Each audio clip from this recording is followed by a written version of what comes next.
আসসালামু আলাইকুম সবাইকে। তোমাদের সবার জন্য অনেক অনেক শুভকামনা। এই ক্লাসটি যারা শুরু করছো আমার সাথে, তোমাদের জন্য অনেক বেশি ওয়েলকাম। কারণ হচ্ছে তুমি গুচ্ছ বলো, ঢাকা বিশ্ববিদ্যালয় বলো, রাজশাহী বলো, চট্টগ্রাম তো যেহেতু ম্যানেজমেন্ট নেই, জগন্নাথ বলো বা জাহাঙ্গীরনগর বলো, সাত কলেজ বলো এবং ন্যাশনাল বলো, যেখানেই তুমি ম্যানেজমেন্ট পরীক্ষা দিবে অ্যাডমিশনে, সেখানেই তোমাকে সেকেন্ড পেপারের ভয়াবহ কিছু মুখস্থ বিদ্যা তোমাকে আঁকড়ে ধরবে। তো আজকের এই ক্লাসের মাধ্যমে আমি পুরো ম্যানেজমেন্ট সেকেন্ড পেপারের শর্ট টেকনিক গুলো নিয়ে আসছি, যেখানে হচ্ছে তোমার তথ্যগুলা, তারপরে জনকগুলা, তারপর হচ্ছে তোমার কি বিভিন্ন ধাপগুলা, প্রক্রিয়াগুলা, তারপর হচ্ছে বিভিন্ন বৈশিষ্ট্যগুলা সবকিছু কভার করব, ঠিক আছে? তার মানে একটি ক্লাস যার মাধ্যমে পুরো ম্যানেজমেন্টে যত ছোটস্থ বিদ্যা আছে সবকিছুকে ভেঙ্গে চুরে অতি সহজে তোমার সামনে উপস্থাপন করার সর্বোচ্চ চেষ্টা আমি করবো ইনশাল্লাহ। এবং আমার টেকনিক গুলা তুমি ভালো করে নোট করে রাখবা, তোমার জন্য কাজে আসবে ইনশাল্লাহ।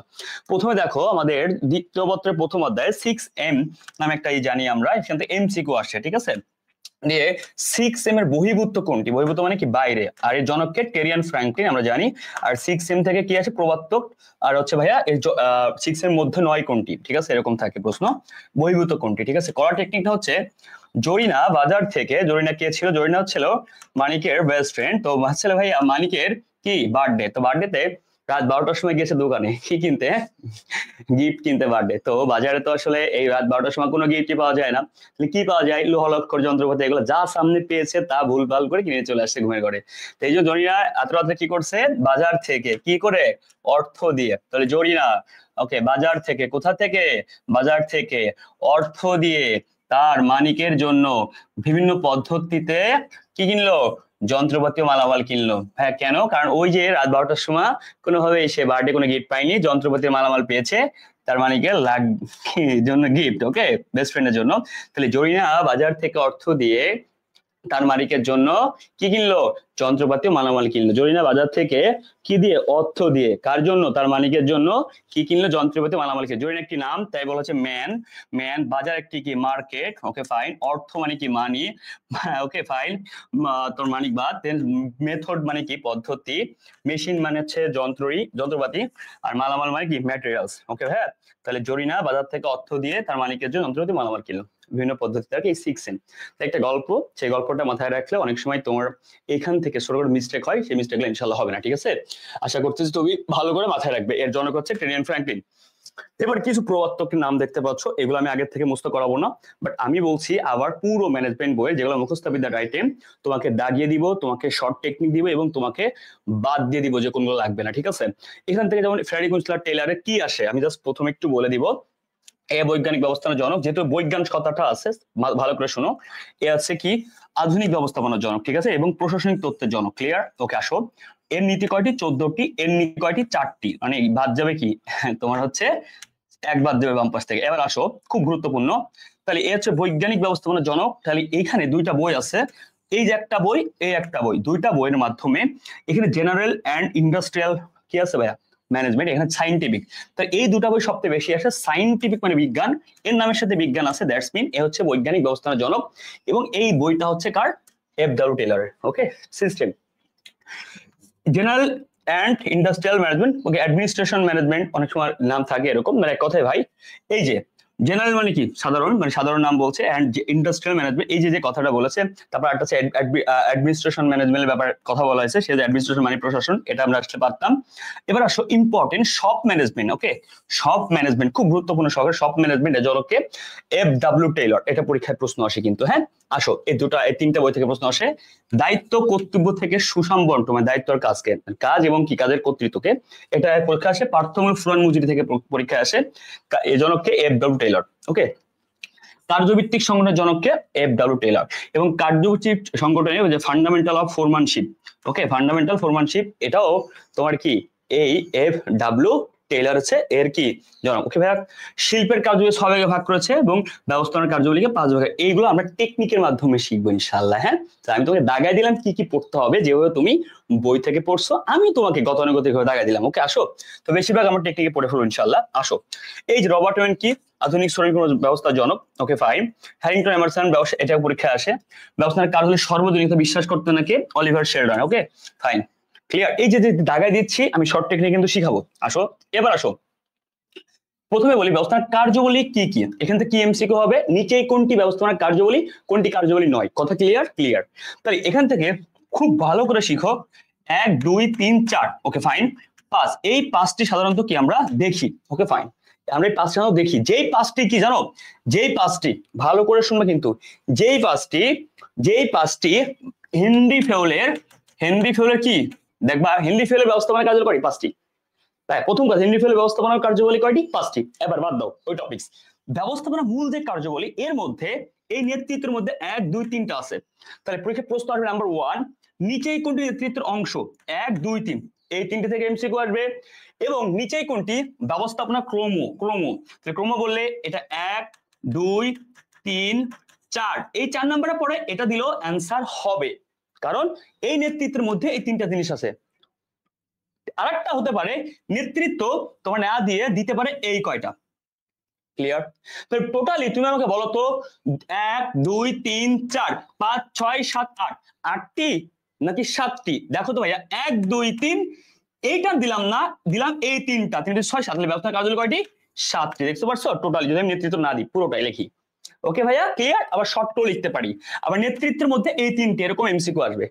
তাহলে পারফেক্টলি খেয়াল করতে হবে, নেতৃত্বের ক্রম আসবে, এই নেতৃত্ব না দিয়ে 1 2 3, এই 1 2 3 লাস্টেরটা এভাবে দিলেও হবে, বুঝতে পারছো? কারণ সবগুলো দেওয়া থাকলে এই নেতৃত্ব দরকার হবে না। ওকে ভাইয়া, পারফেক্টলি বুঝাইছি, তুমি অ্যান্সার পারফেক্টলি দিবে ইনশাআল্লাহ। আসো ব্যবস্থাপনার গুণাবলী, মানে গুণ, দেখো এরকম অনেকগুলো থাকে, তা তুমি পরীক্ষার হলে কোশ্চেন আসবে 2 3টা থেকে, এবং পেয়াস হবে কোথায়? যেমন সাংগঠনিক গুণ, এটা ন্যাচারাল কথা, এটা ভাইয়া মানে সবাই জানে এটা। তাহলে প্রশ্ন হয় কোনটা থেকে, যেটা সবাই জানে না, ভুল করে সেখান থেকে, হ্যাঁ এটা সবাই জানে। আন্তরিকতা, এটা সবাই জানে। যোগাযোগ দক্ষতা, হ্যাঁ যোগাযোগ করতে হবে এক পক্ষ থেকে আর পক্ষের সাথে, এটা পরীক্ষায় আসে, এটা ইম্পর্টেন্ট। ওকে, বা আন্তঃব্যক্তিত্ব, হ্যাঁ ওকে ভাইয়া। দূরদর্শিতা বা দূরদৃষ্টি, এটা পরীক্ষায় আসে, এটা জানলে হবে, ওকে ফাইন, এটা সবাই জানে, তার সাহসিকতা, এইটা খুব খুব খুব ইম্পর্টেন্ট। কারণ জানো এটা আমি কেন দিচ্ছি, এখানে ভুল হবে এরকম, এই অন্যায় ন্যায়ের জায়গা অ লাগা দেয়, দ্যাটস মিন কি নিচে কোনটি ব্যবস্থাপনা গুণাবলী নয়, তুমি ন্যায় পরায়ণতা তো গুণাবলী ভাইয়া, এখানে অ লাগা দেয়, তাহলে অন্যায়, বুঝতে পারছো? ক্লিয়ার? এই যে এইগুলা হচ্ছে পরীক্ষা হলে সবথেকে বিপদে ফেলে, তাহলে এখানে অ লাগা দিতে পারে। আর ইম্পর্টেন্ট হচ্ছে এই দূরদর্শিতা, তারপর হচ্ছে তোমার কি এই ন্যায়পরায়ণতা, আন্তঃব্যক্তিত্ব এবং যোগাযোগ দক্ষতা ইম্পর্টেন্ট। ওকে, তো এই 3 থেকে 4টা দূরদৃষ্টি, এগুলো হচ্ছে তোমার পরীক্ষা হলে বেশি কাজে লাগে গুণবলী হিসাবে, আর নয় বললে ওরকম প্যাচ দিবে। আসো ব্যবস্থাপনা, তাহলে ভাই একটু আগে পড়লাম কার্যবলী, ওই কার্যগুলোকে চক্র আকারে দেখানো যায়। নাম্বার 1 পরিকল্পনা, সংগঠন, কর্মী সংস্থান। ওকে ভাইয়া, নির্দেশনা, সমন্বয়, নিয়ন্ত্রণ। তাহলে এই যে নির্দেশনা, সমন্বয়, নিয়ন্ত্রণ, এগুলো কি? এই যে এটা বাদ দিলে 1 2 3 4 5 6 7, তাহলে এই কার্যবলী 7টি, এই 7টি কার্যবলীকে চক্র আকারে দেখানো যায়, তাকে বলে ব্যবস্থাপনা চক্র। ক্লিয়ার? দেখো এই 7টি কার্যবলী ব্যবস্থাপনা চক্র। তাহলে বলবে দেখো চক্রের প্রথম ধাপ, দ্বিতীয় ধাপ, তৃতীয় ধাপ, চতুর্থ ধাপ, পঞ্চম ধাপ, ষষ্ঠ, সপ্তম, যে লাও সেই কত অলরেডি তোমাকে আগে আমি পড়াই ফেলছি। তাহলে এরকম ধাপ থেকে প্রশ্ন হবে, কোনটি প্রথম ধাপ, দ্বিতীয় ধাপ, তৃতীয় ধাপ। ওকে ভাই, আসো এখন বলতো ভাইয়া বিভিন্ন বিশেষজ্ঞদের মতে এখান থেকে প্রশ্ন হয় ভাইয়া। ওকে, কি প্রশ্ন হবে মন দিয়ে শোনো। হেনরি ফেল, ওকে হেনরি ফেল কি কি আছে? 1 2 3 4 5, এই 5টি। তো হেনরি ফেলের মধ্যে ধাপ কয়টি? 5টি। তাহলে ভাই 5টি কি ক্লিয়ার? হেনরি ফেলের মধ্যে বলেছিলাম ধাপ 5টি, কোন 5টি? এই যে ভেরি ইম্পর্টেন্ট, অনেকে ভাববে ভাইয়া এই জায়গায় তোমরা কি করে দাও, নেতৃত্ব বসায় দাও, পেশনা বসায় দাও। তাহলে ভাই যেই 5টি হেনরি ফেল দিয়েছে তোমাকে ঠাটা মুখস্থ করে ফেলতে হবে। পরীক্ষায় প্রশ্ন হবে নিচেই কোনটি হেনরি ফেলের মতে ব্যবস্থাপনার কার্যবলী, নিচেই কোনটি হেনরি ফেলের মতে ব্যবস্থাপনার কার্যবলী। ক্লিয়ার? প্রশ্ন আসবে কিন্তু, ওকে ফাইন। বা নিচেই কোনটি হেনরি ফেলের মতে ব্যবস্থাপনার কার্যবলী কি নয়। আসলে এল গুলি খুব খারাপ, POSGC ORB, এটা ইংলিশ টার্ম, কারণ ইংলিশ টার্মে একটা ব্যবস্থাপনার কার্যবলী হয় কি, যে প্ল্যানিং, অর্গানাইজেশন, ঠিক আছে, এর ফুল মিনিং আছে। এখান থেকে প্রশ্ন হবে, এটা জনক থেকে প্রশ্ন হবে, 1 নাম্বার জনককে, 2 নাম্বার এটার ফুল মিনিং কি। ওকে, তো এটা ফুল মিনিং কি বলবে যে POSGCRB এর আর সমান সমান কি বোঝায়। ওকে, এর জনককে 2 রকম প্রশ্ন, লুথার গুলিক বা এল গুলিক, ঠিক আছে ভাইয়া? ওকে, তাহলে এই যে টেকনিকটা পড়লা এটা তোমার কাজে লাগবে, রিটার্নের ক্ষেত্রে আসতে পারে এবং এমসিকিউ তো কাজে লাগবে। তো পারফেক্টলি এটাকে তুমি মুখস্থ করে ফেলবা। Okay fine. আইরিন চকুস এর মধ্যে ব্যবস্থাপনার কাজে এই পরিকল্পনা, সংগঠন, কর্মসংস্থান। এখানে দেখো খুব মন দিয়ে খেয়াল করো, তারপর নির্দেশনা, সমন্বয়, নিয়ন্ত্রণ, এখানে সবই মিল আছে। কার সাথে ভাইয়া? এই যে তোমার হেনরি ফেলের সাথে। ওকে, 1 2 3 4 5 6টা শুধু কর্মী সংস্থান বেশি আছে। তার মানে আইরিন ও কুঞ্জের মতে ব্যবস্থাপনার কার্যাবলী কয়টি? 6টি। এটা হেনরি ফেলের সাথে মিল আছে। তাহলে হেনরি ফেলের বড় ভাই হচ্ছে কি আইরিন ও কুঞ্জ, তার একটা বেশি, তার মানে কি আছে একটা কর্মী বেশি। ওকে ভাইয়া, তার মানে এক ধাপ বেশি, দ্যাটস মিন কর্মীটা বেশি। ওকে, তাহলে 6টি কার্যাবলী কার? আইরিন ও কুঞ্জের মতে। তাহলে আলটিমেটলি হেনরি ফেল শিখলা, এখান থেকে কি প্রশ্ন আসতে পারে? কোনটি ব্যবস্থাপনার কার্যাবলী নিরূপণের মতে, কোনটি নয়। তারপর লেলগুলিক শিখলা, দেন আইরিন ও কুঞ্জ শিখলা। ঠিক আছে, ওকে কুঞ্জ। আসো ভাইয়া, হেনরি ফেলের একটা শর্ট টেকনিক আমরা দেখবো এখন। হেনরি ফেল একটা কুকীর্তি জানবো। হেনরি ফেলের কুকীর্তি জানো, অনেক দুষ্ট ছিল সে। দেখা যাচ্ছে সবার পিছনে সবসময় ঘুরঘুর করে বেড়াতো হেনরি ফেল, বুঝতে পারছো? তার অনেকগুলা কি ছিল? বেস্ট ফ্রেন্ড ছিল। তো কয়টা ছিল জানো? অনেকগুলা। তার চেহারা অনেক সুন্দর ছিল এবং পাঙ্কু বয় ছিল আর কি, দুষ্টু। তাই দুষ্টু কি করছে, এক সময় এসে তাকে সবাই বলছে যে তুমি আর দুষ্টুমি করো না, তোমার সময় শেষ, এখন আমরা সবাই তোমাকে বিয়ে করবো, তুমি যদি কাউকে করবে না, কারণ তুমি আমাদের বেস্ট ফ্রেন্ড, আর তুমি পলাইতে পারবে না।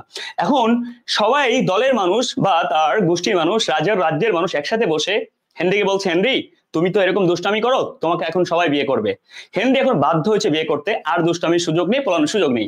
তাহলে ভাইয়া এই জন্য কবি বলেছেন হেনরি 14 নীতি মেনে এমন ভাবে তার বিয়েটা হয়েছে যেন ও আর কখনো কি ছাড়তে না পারে বা হচ্ছে কি সরতে না পারে। ঠিক আছে, 14 নীতি মেনে 16 জনের সাক্ষীতে। তার মানে কি 16 জন সাক্ষী দিচ্ছে কেন? কারণ হেনরি তো দুষ্টু, যে কোনো মুহূর্তে কি করতে পারে? যে কোনো মুহূর্তে শয়তানি করতে পারে, আবার কি এই বউ বাচ্চার এই কোনো জায়গায় চলে যেতে পারে। মানে ও দুষ্টু ছিল, শুধু বিয়ে করতো। ঠিক আছে, লাস্টে যেটা হয়েছে 14 নীতি মেনে, রুলস মেনে 16 জনের দায়িত্বে। আবার বড় লোকের হচ্ছে জামাই হওয়ার স্বপ্ন ছিল হেনরির খুব। তাই 6 শিল্পপতির 5 মেয়ে, ভাই 6 শিল্পপতির 5 মেয়ে, আবার কেন জিজ্ঞেস করো না। তাই 6 শিল্পপতির 5 মেয়েকে কি নিকা করে বা বিয়ে করে, কাজ করে। ওকে, তাহলে হেনরি কি করে? 14 নীতি মেনে 16 জনের সাক্ষীতে 6 শিল্পপতির 5 মেয়েকে বিয়ে করে। কেন? ওই যে সবাই চাপ দিচ্ছে, এখন করতে হবে, কিছু করার নেই। হেনরি আর লুকাইতে পারবে না, এতদিন ধরে অনেক লুকাইছে। ইয়েস, তাহলে হেনরি 14 নীতি মেনে, দ্যাটস মিন কি হেনরি ফেলের মতে নীতিমালা কয়টি? 14টি। 16 জনের দায়িত্ব মানে কি? হেনরি ফেল দায়িত্বকে কয় ভাগে ভাগ করেছে? 16 ভাগে ভাগ করেছে। কয় ভাগে ভাগ করেছে? 16 ভাগে ভাগ করেছে। কি একটা ব্যবস্থাপনা দায়িত্বকে। ওকে, 6 শিল্পপতি মানে কি? শিল্পের কার্যাবলীকে ওকে ভাই কয় ভাগ করেছে? 5 ভাগে, 6 ভাগে ভাগ করেছে। 5 মেয়েকে বিয়ে করে, একটা কাজ করে, দ্যাটস মিন কি ব্যবস্থাপনার কার্যাবলী। তাহলে ব্যবস্থাপনার কার্যাবলী কয়টি? হেনরি ফেলের মধ্যে 5টি। কি কি? ওই যে একটু দেখাইছিলাম। তার মানে হেনরির একটা গেট আপ মোটামুটি পাইছি আমরা। আর হেনরি ফেল কি? আধুনিক ব্যবস্থাপনার জনক এবং প্রশাসনিক তত্ত্বের জনক, আমরা সবাই এটা জানি। ওকে ফাইন, আসো।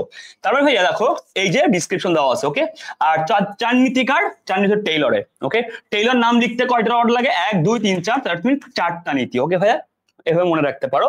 এবার আসো, এখান থেকে এমসিকিউ হবে কিন্তু। সকল জনক মনে রাখার টেকনিক, মানে মোটামুটি আমরা দেখবো কে কার জনক, এটা একটা মারাত্মক টেকনিক, আমরা মনে রাখবো ইনশাআল্লাহ। দেখো কি হয়েছে জানো, বৈজ্ঞানিক, একজন বিজ্ঞানী এবং তার একজন শ্রমিক থাকবে, অ্যাসিস্ট্যান্ট থাকবে, এটা স্বাভাবিক। ওকে, তাই এই শ্রমিককে নিয়ে সে হচ্ছে রাজার বাড়ি যাচ্ছে। ওকে, রাজার বাড়ি যাচ্ছে কেন? রাজার অনেক সম্পত্তি আছে, বুঝতে পারছো? তো এই রাজার সম্পত্তি দেখে তার একটা আধুনিক ডিজিটাল একটা কি আছে, ছোট্ট একটা আদরের মেয়ে আছে। সেই আদরের মেয়েকে রাজ্যের কেউ বিয়ে করতে চাচ্ছে না, কিন্তু সেই রাজার মেয়ে, আধুনিক মেয়ে, সে আবার একটা বৈজ্ঞানিককে পছন্দ হয়েছিল, যেই বৈজ্ঞানিকের নাম হচ্ছে F.W. টেইলর। তার মানে আমাদের বৈজ্ঞানিক ব্যক্তি F.W. টেইলর তাকে পছন্দ করে রাজার মেয়ে, এবং সে কি আবার আধুনিক মেয়ে হয়েও তাকে বিয়ে করতে চায়, কারণ অর্থের লোভে পড়ে। এমত অবস্থায় আমাদের টেইলর বেগম, মানে টেইলর সাহেব এবং তার অ্যাসিস্ট্যান্ট মিলে রাজার বাড়িতে যাচ্ছেন আমন্ত্রণে। এখন যাওয়ার পথে কি ঘটলো আমরা দেখে নিই। যাওয়ার পথে হচ্ছে কি, ফেডারিক বৈজ্ঞানিক ও তার শ্রমিক রবার্ট, তার মানে কি আমাদের বৈজ্ঞানিক এবং তার শ্রমিক বা অ্যাসিস্ট্যান্ট রবার্টকে নিয়ে অ্যাডাম রাজার কি দেখে, ওয়েলথ অর্থনীতি, ওয়েলথ মানে অনেক টাকা পয়সা, তার মানে ওয়েলথ অর্থনীতির লোভে পড়ে, ওয়েলথ অর্থনীতির মানে কি অনেক টাকার লোভে পড়ে তার আধুনিক মেয়ে নাম কি হ্যারিংটনকে সাময়িকভাবে বিয়ে করে। তার মানে কিভাবে বিয়ে করলো? সাময়িকভাবে। মানে এই আধুনিক এই বৈজ্ঞানিক টেইলর এ কিন্তু কম চালাক না, কারণ চালাক বলেই কিন্তু কি বলেছে, সাময়িকভাবে বিয়ে করেছে, তাই না? কিসের লোভে পড়ে? ওয়েলথ অর্থনীতি লোভে পড়ে। তারপরে বলতে পারি ফেডারিক বৈজ্ঞানিক এবং তার শ্রমিক রবার্ট দুজন কি, তারা অ্যাডাম রাজার, ওকে ফাইন, অ্যাডাম রাজার ওয়েলথ অর্থনীতি, অনেক টাকা পয়সা, ওকে অর্থনীতি অনেক সমৃদ্ধ, লোভে পড়ে তার আধুনিক মেয়ে হ্যারিংটনকে, মেয়ের নাম তো আধুনিক তাই না, হ্যারিংটনকে কিভাবে বিয়ে করে? সাময়িক ভাবে বিয়ে করে, বুঝতে পারছো? তাহলে এটার মানে কি দেখো, এটার মানে হচ্ছে এটাই ভাইয়া, ফেডারিক বৈজ্ঞানিক, বৈজ্ঞানিক ব্যবস্থাপনার জনককে ফেডারিক উইন্সলার টেইলর, ক্লিয়ার। এবং বৈজ্ঞানিক দিয়ে একটা বই লেখা আছে, সেটা হচ্ছে কি আমাদের FW বা ফেডারিক উইন্সলার টেইলর, বা কার্যভিত্তিক কার্যভিত্তিক হচ্ছে তোমার সংগঠনের জনক কেডা, FW টেইলর। পার্থক্যমূলক ফুরান মজুরির জনক কেডা, FW টেইলর। দায়িত্ব ও কর্তৃত্ব ডিভাইডেশন করেছে কেডা, FW টেইলর। সাথে সাথে বললে ইনশাআল্লাহ হয়ে যাবে। আসো, শ্রমিক রবার্ট, তাহলে শ্রমিক কর্মী ব্যবস্থাপনার জনককে FW টেইলর। শ্রমিক নিয়ে কথা বলেছে কিনা, ঠিক আছে, রবার্ট ওয়েন। কে বলেছে? Robert Owen. Okay fine. আসো, অ্যাডাম রাজার ওয়েলথ অর্থনীতির, ওকে ফাইন, খুব ভালো করে শুনো, ওয়েলথ অর্থনীতি, দ্য ওয়েলথ অফ নেশনের জনককে Adam Smith. The wealth of নেশনের জনককে, এই গ্রন্থটি লিখেছে কে? Adam Smith. আর সায়েন্স দিয়ে একটা গ্রন্থ আছে, ওটা লিখেছে FW টেইলর, কারণ উনি বৈজ্ঞানিক ব্যবস্থার জনক। দ্য ওয়েলথ অফ নেশনের জনককে অ্যাডাম স্মিথ। আসো, আধুনিক মেয়ে, তাহলে আধুনিক ব্যবস্থাপনার জনককে, আধুনিক হেনরি ফেওয়েল। হেনরি ফেওয়েল। হ্যারিংটনকে সাময়িকভাবে বিয়ে করেন। সাময়িক মিন্স ব্যবস্থাপনায় সামরিক অভিজ্ঞতা কাজে লাগাতে কে বলেন? Harrington Emerson. আবার বলছি, ব্যবস্থাপনায় সামরিক অভিজ্ঞতা, আই মিন সামরিক অভিজ্ঞতা বুঝতে পারছো, ওই অভিজ্ঞতা কাজে লাগানোর কথা কে বলে? Harrington Emerson. ওকে, ব্যবস্থাপনায় সামরিক অভিজ্ঞতা কাজে লাগাতে বলে হ্যারিংটন এমারসন। ঠিক আছে, তাহলে ভাইয়া আশা করি বুঝে গেছো, তুমি আর একটু দেখলে ইনশাআল্লাহ পারবা। তাহলে ফেডারিক বৈজ্ঞানিক, ওকে ফাইন, তিনি ফেডারিক উইনস্টন টেইলর, বৈজ্ঞানিক জনক। শ্রমিক রবার্টকে নিয়ে শ্রমিক ব্যবস্থাপনার জনক। অ্যাডাম রাজার ওয়েলথ অর্থনীতির লোভে পড়ে তার দ্য ওয়েলথ অফ নেশনের জনক অ্যাডাম স্মিথ। তার আধুনিক মেয়ে, তার আধুনিক ব্যবস্থাপনার জনক হেনরি ফেওয়েল। হ্যারিংটনকে সাময়িকভাবে বিয়ে করেন। হ্যারিংটন হচ্ছে সামরিক অভিজ্ঞতাকে ব্যবস্থাপনায় কাজে লাগানোর প্রস্তাব দেন। ঠিক আছে, আশা করি তোমার টোটালি ইনশাআল্লাহ ক্লিয়ার হয়ে গেছে। এরপরে আসো, এরপর দেখো সকল জনকের পেশা, মোটামুটি এখানে 90% কভার হয়ে যাবে। মাথা নষ্ট করা টেকনিক, বুঝেছো? একটু আগে বলেছিলাম তোমরা যে হেনরি ফেওয়েল দুষ্টু ছিল, মনে আছে সবার? 6টা বিয়ে করা তো 4টা খানি কথা না, তাই না? এটা কি হয়েছে, হেনরি ফেওয়েল একদিন, অনেক লম্বা ছিল কিন্তু উনি, যা ছবি দেখছো জানো, আমার মোটামুটি চা খাইছিলাম আমি, তো আমার বেশি সময় ছিল না বলে আমি অর্ধেক খেয়ে চলে আসছিলাম, আমি খেয়াল করিনি দূর থেকে। তা উনি কি হয়েছে, একদিন স্কুল ছুটি হলে আমরা কি করতাম, স্বাভাবিকভাবে আমরা দেখতাম আমাদের স্কুলের সবাইকে ছুটি হলে দাঁড়ায় থাকতাম, তাই না? আমরা তো অনেকে থাকছি ছোটবেলায়। তো এখন এই হেনরি ফেওয়েল স্কুল ছুটি শেষে, তোমাদের বয়েজ স্কুলের বিপরীতে উনি দাঁড়ায় আছেন। তো আস্তে আস্তে রাস্তায় হাঁটতেছেন পিছু পিছু হাঁটতেছেন।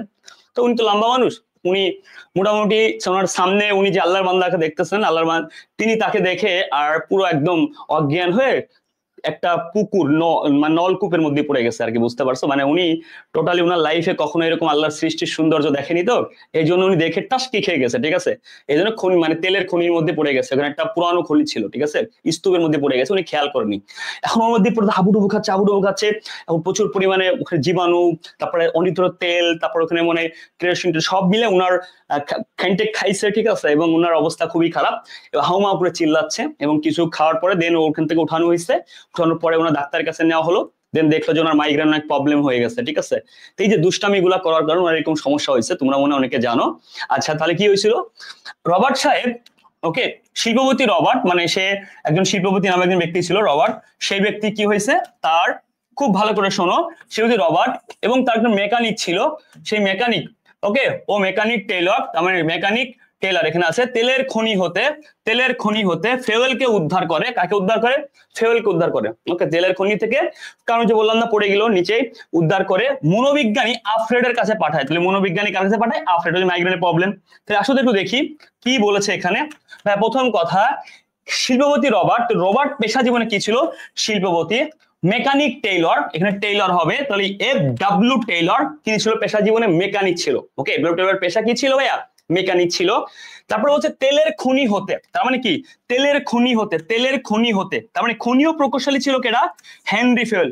এই যে তেলের খনি হতে ফেওয়েলকে উদ্ধার করে, দ্যাটস মিন হেনরি ফেওয়েল খনিও প্রকৌশলী। মনোবিজ্ঞানী আলফ্রেড, দ্যাটস মিন মনোবিজ্ঞানী, আতে কি? আব্রাহাম মাসলো, তিনি ছিলেন মনোবিজ্ঞানী। ফেডারিক খারজাবাগ, তিনি ছিলেন মনোবিজ্ঞানী। ডগলাস ম্যাকগ্রেগর, তিনি ছিলেন মনোবিজ্ঞানী। তাহলে আসো, ফেডারিক, ওকে, শিল্পপতি রবার্ট ও ফেডারিক মেকানিক টেইলর তেলের খনি থেকে কি করে? দুইজনে মিলে হেনরিকে উঠায়, তারপরে কি করে? মনোবিজ্ঞানী আলফ্রেডের কাছে পাঠায়। ওকে ফাইন, পেশা জীবনটা শেষ হলো ইনশাল্লাহ। তাহলে পেশা জীবনটা মনে রাখবে গর্তে পড়া দিয়ে, এবং হেনরিকে গর্ত থেকে উঠাবে, আর হেনরি ফেলে কুকুরটি মনে রাখবা 5-6টা বিয়ে দিয়ে। আর হচ্ছে তোমাদের এর আগে শিখবা হচ্ছে জনকের পেশা শিখলা, তাহলে এর আগে কি শিখেছো? এর আগে শিখো সকল জনকের মারাত্মক টেকনিক আর কি, সকল জনকের নাম, এটাও তুমি শিখবা কি দিয়ে, ওই যে হ্যারিংটন বেশি টাকার লোভে পড়ে FW টেইলর কি করে, হ্যাঁ ফাইসে যায় আর কি, হ্যাঁ সাময়িকভাবে বিয়ে করে আর কি। এ দেখো ভাইয়া, সকল টেকনিক ব্যবস্থাপনার 14 নীতি হয়েছে কি আমাদের এলাকায় একটা বাস্তব ঘটনা বলি। আমাদের এলাকায় একটা আপু, তিনি হচ্ছে ঢাকা বিশ্ববিদ্যালয় থেকে অনার্স মাস্টার কমপ্লিট করেছেন, তার নাম নিপা। তিনি একজন উদ্যোক্তা হতে চায়, তখন তিনি গিয়েছেন একটা প্রাইভেট কোম্পানিতে যে আমাকে একটু অপরচুনিটি দেন, আমি যদি পারি তাহলে আমাকে সুযোগ দিন। তো উদ্যোগের অফিসের যিনি সহকারী ছিলেন, ওকে, তিনি বলছেন ঠিক আছে ওকে ফাইন, তো আপনি তো হচ্ছে এখন অফিস টাইম, তাহলে আপনি একটা কাজ করেন, আপনি আপনার সন্ধ্যার পরে আসেন, ওই সময় ফ্রি থাকবো, অফিস টাইম শেষ হবে, আপনার সাথে তখন পার্সোনালি সবকিছু দেখা হবে এবং হচ্ছে আপনার কাগজপত্র সবকিছু ঠিকঠাক আছে কিনা, ওকে ওকে থাকলে দেন আমি ওপরে শিফট করবো। তার আলটিমেটলি তাকে একটা গ্যাপ টাইমে বা হচ্ছে একটা অফিস আওয়ার শেষে ডাকা হয়েছে। তো এই মুহূর্তে স্বাভাবিকভাবে একটা আপু গ্রামের মানুষ ভয় পাবেন, তো এবার এমনটাই আসলে কি হয়েছিল, তাই তিনি তার ঘটনাটা এক্সপ্লেন করে বললেন, আমি গিয়েছিলাম উদ্যোক্তা হতে, দেন আমার সাথে যা ঘটেছিল, উদ্যোক্তা নিপা তিনি গ্রামের সহজ সরল মেয়ে, তাকে চাকরির কথা শুনে একা নিশিতে মানে কি রাত্রে চাকরি নামক যোগ শোনালো কেটা, অফিসের আনিস। তার মানে উদ্যোক্তা নিপাকে তিনি অনেক একা একা নিজের পায়ে স্বাবলম্বী হতে চান, দাঁড়াতে চান, তাহলে উদ্যোক্তা নিপাকে একা নিশিতে চাকরির যোগ শোনালো আনিস। কথা ক্লিয়ার? তার মানে এই যে অফিসের হিসাব সহকর্মী যারা আছেন একটু দেখা যাচ্ছে কি হয়, সারাদিন ব্যস্ত থাকেন, স্বাভাবিকভাবে সময় পান না, তাহলে উদ্যোক্তা নিপাকে একা নিশিতে চাকরির যোগ শোনালো আনিস। তাহলে এবার উদ্যোক্তা মানে কি, উদ্যোক্তার নীতি ভালো করে বুঝো। তাহলে উদ্যোক্তা মানে কি, উদ্যোক্তার নীতি। নিপা মানে কি, নয়সিতে কি আছে ভাইয়া, দেখো নিয়ম অনুবর্তিতা, পথে কি আছে পারিশ্রমিক, কেতে কেন্দ্রীয়করণ, একা মানে একতায় বল, নিশিতে ওকে ভাইয়া এটা মানে একতায় বল, কতে কার্য বিভাজন, নিশিতে মানে কি নির্দেশনা, নিতে তার সাথে কি হবে শৃঙ্খলা, ওকে ভাই চাকরি মানে চাকরি, যোগসে অনেক কিছু হবে, যোতে জোড়াময়িকল, কতে কি আছে কর্তৃত্ব, সতে কি আছে সাধারণ সত্যে ব্যক্তি সত্য ত্যাগ, আনিস আতে আদর্শ রক্ষ, দন্তের সাথে হবে কি সাম্যের নীতি। ক্লিয়ার? তো এই যে 14টা নীতি তুমি মনে রাখতে পারো, তুমি জাস্ট একটা টেকনিক মনে রাখবা, তুমি প্রত্যেকটা অটোমেটিক তোমার চোখে ভিজুয়াল হবে। পরীক্ষার 14টা মুখস্থ করাটা অন্য সবার পক্ষে যেমন টাফ হলেও তুমি একটি টেকনিক মনে রাখলে, জাস্ট টেকনিকের অক্ষর সাথে মিলাবা, ইনশাল্লাহ তুমি পারবে, অন্যদের থেকে এগিয়ে থাকবে। উদ্যোক্তা নিপাকে একা নিশিতে চাকরির যোগ শোনালো আনিস। ওকে আনিস, হ্যাঁ ওকে ফাইন। আসো এখানে দেখো 3টা স্তর আছে, ঠিক আছে, এই থেকে প্রশ্ন হয়, খুব থিঙ্কিং লেভেলের প্রশ্ন, এখানে মুখস্থ করার কিছু নেই। এখান থেকে যে টাইপের প্রশ্ন হয়, প্রশ্নগুলো খুবই খুবই রোমান্টিক। ওকে, তাহলে উচ্চ স্তর, মধ্য স্তর, নিম্ন স্তর। প্রথম কথা, এই স্তরে, ওকে ভাইয়া, ওকে ফাইন ক্লিয়ার, এই স্তরে খুব গুরুত্ব সহকারে বুঝো, প্রশাসনিক কাজ, প্রশাসনিক স্তর বা প্রশাসনিক বলা হয়, হ্যাঁ প্রশাসনিক যত কাজ হয়, ঠিক আছে। ওকে আসো খুব মন দিয়ে খেয়াল করো, তাহলে প্রশাসনিক যে স্তর আছে, তার মানে প্রশাসনিক স্তর বা মস্তিষ্ক নিয়ে কাজ করে এবং প্রশাসন কাজ, তার মানে প্রশাসনের কাজ, মস্তিষ্কের কাজ হয় এখানে, 1 নম্বর পয়েন্ট। 2 নম্বর, চিন্তার কাজ হয়, তাহলে উপরে মানসিক বেশি শ্রম লাগে, আর যদি বলে শারীরিক শ্রম নিচে, তাহলে মানসিক শ্রম বা মেধা শ্রম বা মনন শ্রম বা ধারণাগত দক্ষতা বা থিঙ্কিং অ্যাবিলিটি, তাহলে এর বাইরে কোশ্চেন হতে পারে না। এই সবগুলোই হচ্ছে তোমার বিভিন্ন কোনো না কোনো ইয়ারের অপশন থেকে নেওয়া, ঠিক আছে। তাহলে পরিকল্পনা হবে, উদ্দেশ্য, নিয়ম, নীতি নির্ধারণ, প্রণয়ন, সবকিছু হবে উচ্চ স্তরে। ক্লিয়ার? তাহলে এই যে দেখো এখান থেকে 1 2 3 নীতি কোন স্তরে, নিয়ম কোন স্তরে, মনন কোন স্তরে, ধারণা, তাহলে এখান থেকে 8 থেকে 10টা এমসিকিউ তুমি শিখলা, ঠিক আছে। নাম্বার 1, ওকে এই এই এই লাইনটা একটু, ঠিক আছে, এই লাইনটা একটু স্কিপ করো, এই লাইনটা পরে বলছি, ঠিক আছে। ওকে ফাইন, আসো এই লাইনটা স্কিপ করো, এই লাইনটা স্কিপ করো, হ্যাঁ ওকে ফাইন। আসো ধরো এই লাইন, 2টা লাইন নেই, আসো বলেছে মধ্য স্তর, এখানে কি জানো, উচ্চ আর মধ্য দুটোর মধ্যে কি করে যোগাযোগ, তাহলে এটা যোগসূত্র, তাই ভাই মধ্যস্তর কি করে, প্রথমত যোগসূত্র বা সমন্বয় হিসেবে কাজ করে উচ্চ এবং মধ্যের মধ্যে, উচ্চ এবং নিম্নের মধ্যে। নাম্বার 1। নাম্বার 2, এখানে শারীরিক লাগে মানসিক লাগে, কেন ভাইয়া, এদের মানসিক প্রেশার, এদের শারীরিক প্রেশার নিয়ে লাগে, এই বসের মানসিক প্রেশার নিয়ে লাগে, দুটাই লাগে দেখে। এবং সব থেকে বেশি যোগাযোগ দক্ষতা, ভেরি ইম্পর্টেন্ট, এখান থেকে সব থেকে ইম্পর্টেন্ট কোশ্চেন, যোগাযোগ দক্ষতা বেশি লাগে কাদের, মধ্য স্তরে। ক্লিয়ার?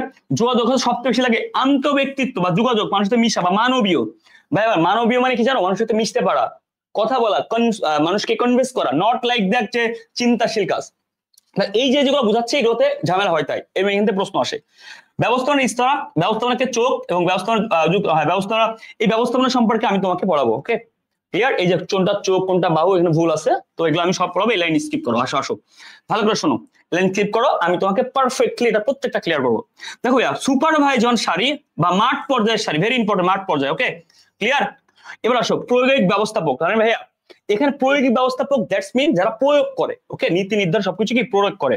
শারীরিক কাজ, কায়িক শরীর মানে শারীরিক ফিজিক্যাল কাজ বেশি। ওকে, সংগঠন, এখানে সংগঠন মানে সাংগঠনিক পর্যায়ে কাজগুলো হয়, এবং সংগঠন মানে বাহু। ওকে ফাইন, এগুলো একসাথে পড়াবো। এখানে পরিকল্পনা, উদ্দেশ্য, নিয়ম, হ্যাঁ ভেরি ইম্পর্টেন্ট কোশ্চেন, এখানে বাস্তবায়ন হয়, তার মানে ভাইয়া সবকিছু তৈরি হয় এখানে, বাস্তবায়ন হয় এখানে।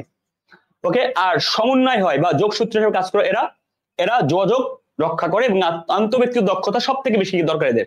যদি বলা হয় কারিগরিক দক্ষতা সব থেকে বেশি প্রয়োজন নিচে পর্যায়ে, যদি বলা হয় মানসিক শ্রম সব থেকে বেশি প্রয়োজন যদি বলা হয় তাহলে ভাইয়া উচ্চ পর্যায়ে, যদি বলা হয় মানসিক এবং কারিগরি দুটাই প্রয়োজন মধ্য পর্যায়ে। ক্লিয়ার? ওকে, তাহলে এই লাইনটা কি আছে, মিস্টেক আছে, হ্যাঁ, তাহলে এই লাইনটা এখানে বসবে, এই লাইনটা এখানে বসবে। ক্লিয়ার? হ্যাঁ ঠিক আছে, ওকে ফাইন, এই জন্য বলছি লাইনটা কেটে দাও। তাহলে ভাই আশা করি যা যা দাগা দিচ্ছে এগুলো ভালো করে পড়বা, তুমি আমার দাগানো আইটেম দেখছো, তোমার ইনশাআল্লাহ মুখস্থ হয়ে গেছে। দক্ষতা তিন প্রকার, ভেরি টপ নচ কোশ্চেন, মানে অনেকে ভুল করে, যেন বলছি কারিগরি মানে কি কাজ সম্পর্কে। তো এই দক্ষতা কি নিম্ন পর্যায় বা থার্ড পর্যায়ে লাগবে, ভালো করে শুনবা, ঠিক আছে? Okay fine. আবশ্যক আন্তঃব্যক্তিত্ব, এটা সব থেকে বেশি লাগবে মধ্য পর্যায়ে। ধারণাগত উচ্চ পর্যায়ে সব থেকে বেশি লাগবে। Okay fine. এবার আসো এই দক্ষতার ক্ষেত্রে সময় সমস্যা মধ্যে দক্ষতা, এখানে ভাইয়া প্রশ্ন আসবে এরকম, কোনটি ব্যবস্থাপনা দক্ষতা নয়, তাহলে ভাইয়া এই চারটার মধ্যে বাকি দেওয়া থাকবে ওটা নয়। ক্লিয়ার? তাহলে কোনটি ব্যবস্থাপনা দক্ষতা, কোনটি দক্ষতা নয়, এখান থেকে প্রশ্ন হবে। 1 নম্বর পয়েন্ট। 2 নম্বর পয়েন্ট হচ্ছে ভাই দেখো এখান থেকে বলবে শারীরিক দক্ষতা কোন পর্যায়ে, আন্তঃব্যক্তিত্ব কোন পর্যায়ে বেশি লাগে বা যোগাযোগ দক্ষতা, আর ধারণাগত দক্ষতা কোন পর্যায়ে বেশি লাগে বলে দিলাম। হ্যাঁ 4P থেকে প্রশ্ন হতে পারে। ক্লিয়ার? 4P মানে কি, এর ফুল মিনিং থেকে। ওকে, তাহলে তোমাকে প্রশ্ন করবে 4P এর ফুল মিনিং নয় কোনটি, 7S এর ফুল মিনিং নয় কোনটি, তার মানে কোনটি এর 7S এর বাইরে, কোনটি 7S এর ভিতরে, বা কোনটি 4P এর মধ্যে বাইরে, এখান থেকে প্রশ্ন হবে, বলে নিবা।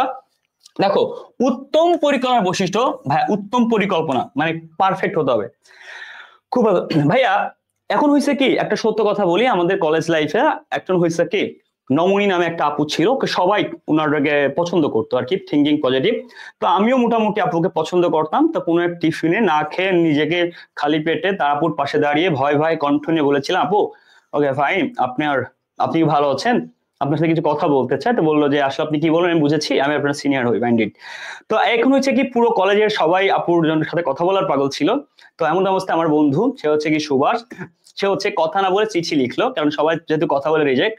সুভাষ এত সুন্দর করে তার চিঠির ভাষায় কি লিখেছিল আজও জানা হয়নি, কিন্তু শুনেছি শেষমেশ আপুর সাথে তার ভবিষ্যৎ আগামী জীবন কি পাড়ি দেওয়ার স্বপ্ন দেখছে। তো সুভাষের কি কারণে অ্যাকসেপ্ট হইলো, তার লেখার ধরনে, মায়ায়। সুভাষের ড্যাশের ধারা, ড্যাশের ধারা কি লেখায়, ধারা মানে কি রুলস, প্রেমের ধারা সঠিক লেখায়, হয়তো আমরা সঠিকভাবে লিখতে পারি, সঠিক মিন্স আপু যেভাবে চেয়েছিল, তাহলে সঠিক লেখায় নমনী, নমনী কি করলো, নমনী, নমনী গ্রহণ করলো। তাহলে সুভাষেরটা কেন গ্রহণ করলো, সুভাষের প্রেমের ধারা সঠিক লেখায় নমনী গ্রহণ করলো, স্বাভাবিক ব্যাপার। ওকে আসো, সেটা লিখে দিয়েছিল। তাহলে ভাইয়া বলতে পারি আমরা, দেখো সুভাষ সুস্পষ্ট উদ্দেশ্য, বাতে বাস্তবমুখিতা। Okay fine, clear? বুঝতে পারছো কি বলছি? আচ্ছা এবার প্রত্যেকটা জিনিস কিন্তু দেখবা থাকবে ইনশাল্লাহ। হ্যাঁ ওকে, এবার আসো, তারপরে কি আছে, গ্রহণ মানে গ্রহণযোগ্যতা। ওকে ভাইয়া, এই যে গেল। নমনী মানে নমনীয়তা। Okay fine.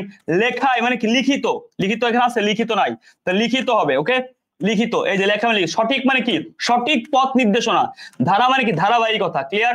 ওকে বুঝতে পারছো কি বলছে? এই যে আর প্রেম দিয়ে কখনো লাইফে কোনো কিছু হয় ভাইয়া, হয় না, শেষ। আর সুভাষের প্রেমের দন্তের সাথে কি সমন্বয় যোগসূত্র, শেষ। ওকে, তো এই যে আলটিমেটলি একটা টেকনিক মনে রাখলে হয়ে যাবে। তাহলে উত্তম পরিকল্পনা মানে কি, এখানে সুভাষের পরিকল্পনা ছিল কি 100, তাই কিনা সুভাষ অনেক ভালোভাবে পড়াতে পারছে এবং তার চিঠিটা অ্যাকসেপ্ট হয়েছে। ওকে, তাহলে সুভাষের উত্তম পরিকল্পনা ছিল, ভালো একটা পরিকল্পনা, তাই পেরেছে। ওকে, তাহলে উত্তম পরিকল্পনা মানে কি সুভাষের টেকনিক। ওকে ডান। আসো সিদ্ধান্ত গ্রহণ থেকে প্রশ্ন হবে, কোনটি সিদ্ধান্ত গ্রহণ বিবেচ্য বিষয়, কোনটি নয়। তার মানে কি কোনটি বিষয় ইয়েস আর কোনটি বল নো। তার মানে কি মুখস্থ করতে হবে শুধু প্রথম ধাপ এবং দ্বিতীয় লাস্ট ধাপ, মানে শোনো, সিদ্ধান্ত গ্রহণ প্রক্রিয়াটা খুব ইম্পর্টেন্ট। বলবে সিদ্ধান্ত গ্রহণ প্রক্রিয়ার কোনটি ধাপ নয়। Okay fine. এই 9 থেকে সব থেকে বেশি আসে, 9 বললে সব মুখস্থ করা লাগে, প্রথম ধাপ আর শেষ ধাপ, এখান থেকে প্রশ্ন হবে। তাহলে প্রথম ধাপ কি? সমস্যা চিহ্নিতকরণ। সিদ্ধান্ত কেন নাও? কারণ কোনো প্রবলেম হলে কি প্রবলেম হয়েছে সেটার উপর ডিপেন্ড করে কিন্তু তুমি সিদ্ধান্ত নাও। তাহলে ভাইয়া সিদ্ধান্ত করে প্রথম ধাপ তোমার কোনো প্রবলেমের সমস্যা চিন্তাকরণ, এবং শেষ ধাপ উত্তম বিকল্প গ্রহণ। এখান থেকে সবার প্রবলেম হয়ে যায় ভাইয়া। পঞ্চম ধাপ কি? প্রথম ধাপ কয়টি? 6টি। 5তম ধাপ বিকল্প মূল্যায়ন। ভাইয়া মূল্যায়ন এক জিনিস, উত্তম বিকল্প গ্রহণ। স্টুডেন্টরা পরীক্ষায় মনে রাখতে পারে না শেষ ধাপ কোনটি, তখন স্টুডেন্টরা বিকল্প দেখে অ্যান্সার করে। মনে রাখবে ভালো করে, সিদ্ধান্ত গ্রহণের ক্ষেত্রে শেষ ধাপ কি? উত্তম বিকল্প, মানে বিকল্প মূল্যায়ন। দ্যাটস মিন তুমি 4টা বিকল্প আছে, এখান থেকে তুমি উত্তম, বেস্ট, ওই বিকল্প থেকে বেস্টটা গ্রহণ করা, এটা হচ্ছে তোমার কি? উত্তম বিকল্প। উত্তম বিকল্পটা হচ্ছে শেষ ধাপ। ওকে ভাই, ক্লিয়ার? পরীক্ষা এটাও আসতে পারে, বিকল্প মূল্যায়ন কয় নম্বর ধাপ? 5ম ধাপ, যদি প্রশ্ন করি হয়। তাহলে ভাই আমি বলে দিচ্ছি পরীক্ষা কি প্রশ্ন হবে এখান থেকে। সিদ্ধান্ত গ্রহণ প্রক্রিয়া থেকে প্রশ্ন হতে পারে কোনটি ধাপ নয়, কোনটি ধাপ নয়। তাহলে ভাইয়া তুমি এই 1 আর এই 3টা মুখস্থ থাকলে এনাফ, তারপর দেখবা সবগুলো কোনটি প্রথম ধাপ, কোনটি পঞ্চম ধাপ এবং কোনটি শেষ ধাপ। ওকে, এই থেকে প্রশ্ন পেঁচাবে। ভাইয়া বিবেচ্য বিষয়, ভেরি ইম্পর্টেন্ট কোশ্চেন। সমস্যা, ভবিষ্যৎ, প্রাপ্ত, এগুলো সহযোগিতা মাত্রা। তাহলে এখান থেকে কি আসতে পারে? কোনটি বিবেচ্য বিষয় আর কোনটি নয়। ওকে, কোনটি বিষয়? স্যার এটি একটু কঠিন হয়ে গেল না? হ্যাঁ ভাইয়া, যদি সুপার লেভেলে কঠিন করতে চায় এখান থেকে দিবে। আর এখান থেকে রেগুলার দেয়, এখান থেকে খুব রেয়ার দেয়, খুব রেয়ার। এখান থেকে বলে প্রাপ্ত তথ্য, এই প্রত্যেকটা জিনিস সমস্যা সমাধানের ক্ষেত্রে লাগে। ওকে, বাট তুমি একটু দেখে রাখবা, ঠিক আছে ভাইয়া? আর অপশন যেটা দিবে নয়, ডিরেক্ট এমন অপশন দিয়ে তুমি বুঝবে, বাট এই জায়গাটা ইম্পর্টেন্ট, আশা করি বুঝে গেছো। আসো, স্থায়ী পরিকল্পনা আর একাত্মক পরিকল্পনা, এখান থেকে মুখস্থবিদ্যা টাইপের প্রশ্ন হয়। কোন নিচে কোনটা একাত্মক পরিকল্পনা, নিচে কোন স্থায়ী পরিকল্পনা, কোন প্রশ্ন হয়, ঠিক আছে? তো আমি যখন 1 পাস মুখস্থ করবো, আমি তোমাদেরকে স্থায়ী পরিকল্পনা মুখস্থ করবো, ঠিক আছে? হয়েছে কি, আমার এক বন্ধু ছিল বুঝছো, সে কলেজ ক্যাপ্টেন, তার নাম হচ্ছে কি কৌশিক। এই কৌশিক কোনোদিনও কারোর দিকে তাকাইতো না, যদি কলেজের কেউ অন্য দিকে তাকাতো সে লিখিত কমপ্লেন দিত, ঠিক আছে? তো আমার ভালো বন্ধু ছিল, কারণ আমি ওর মতোই ছিলাম। তো হঠাৎ করে একদিন কলেজে একজন সুন্দরী আমাদের এক আপু কলেজে ভর্তি হতে আসে। এমন অবস্থায় সবাই তাকে দেখে যে যে সালাম দিচ্ছে, তার কাছে দোয়া নিচ্ছে এবং গাইডলাইন নিচ্ছে। আমাদের সেই কৌশিক বন্ধু, সেও কেন জানি না ঠিকই আপুকে দেখার জন্য তার রুলস ভেঙে, তার নিয়ম ভেঙে সে দৌড় মারলো। তার মানে আমরা এবার সবাই মিলে কমপ্লেন দিলাম কার নামে? আমাদের কৌশিকের নামে। দ্যাটস মিন আমি গল্পটা চেয়ে বলতে যাচ্ছি, কলেজের ভালো ছেলেটাও একসময় কি হয়ে যায়, একসময় কি হয়ে যায়, হ্যাঁ, নিয়ম ভেঙে ফেলে নাকি? দ্যাটস মিন কৌশিক কি করলো? তার রুলস নিজেই ভেঙে ফেললো, কারণ সে আর পারলো না, আপুর কাছ থেকে তার পড়াশোনা গাইডলাইন নিতেই হবে। তাহলে ভাইয়া নিপার প্রেমে, আপুর নাম নিপা, এখন সে কি হয়ে গেছে? অন্ধ হয়ে গেছে।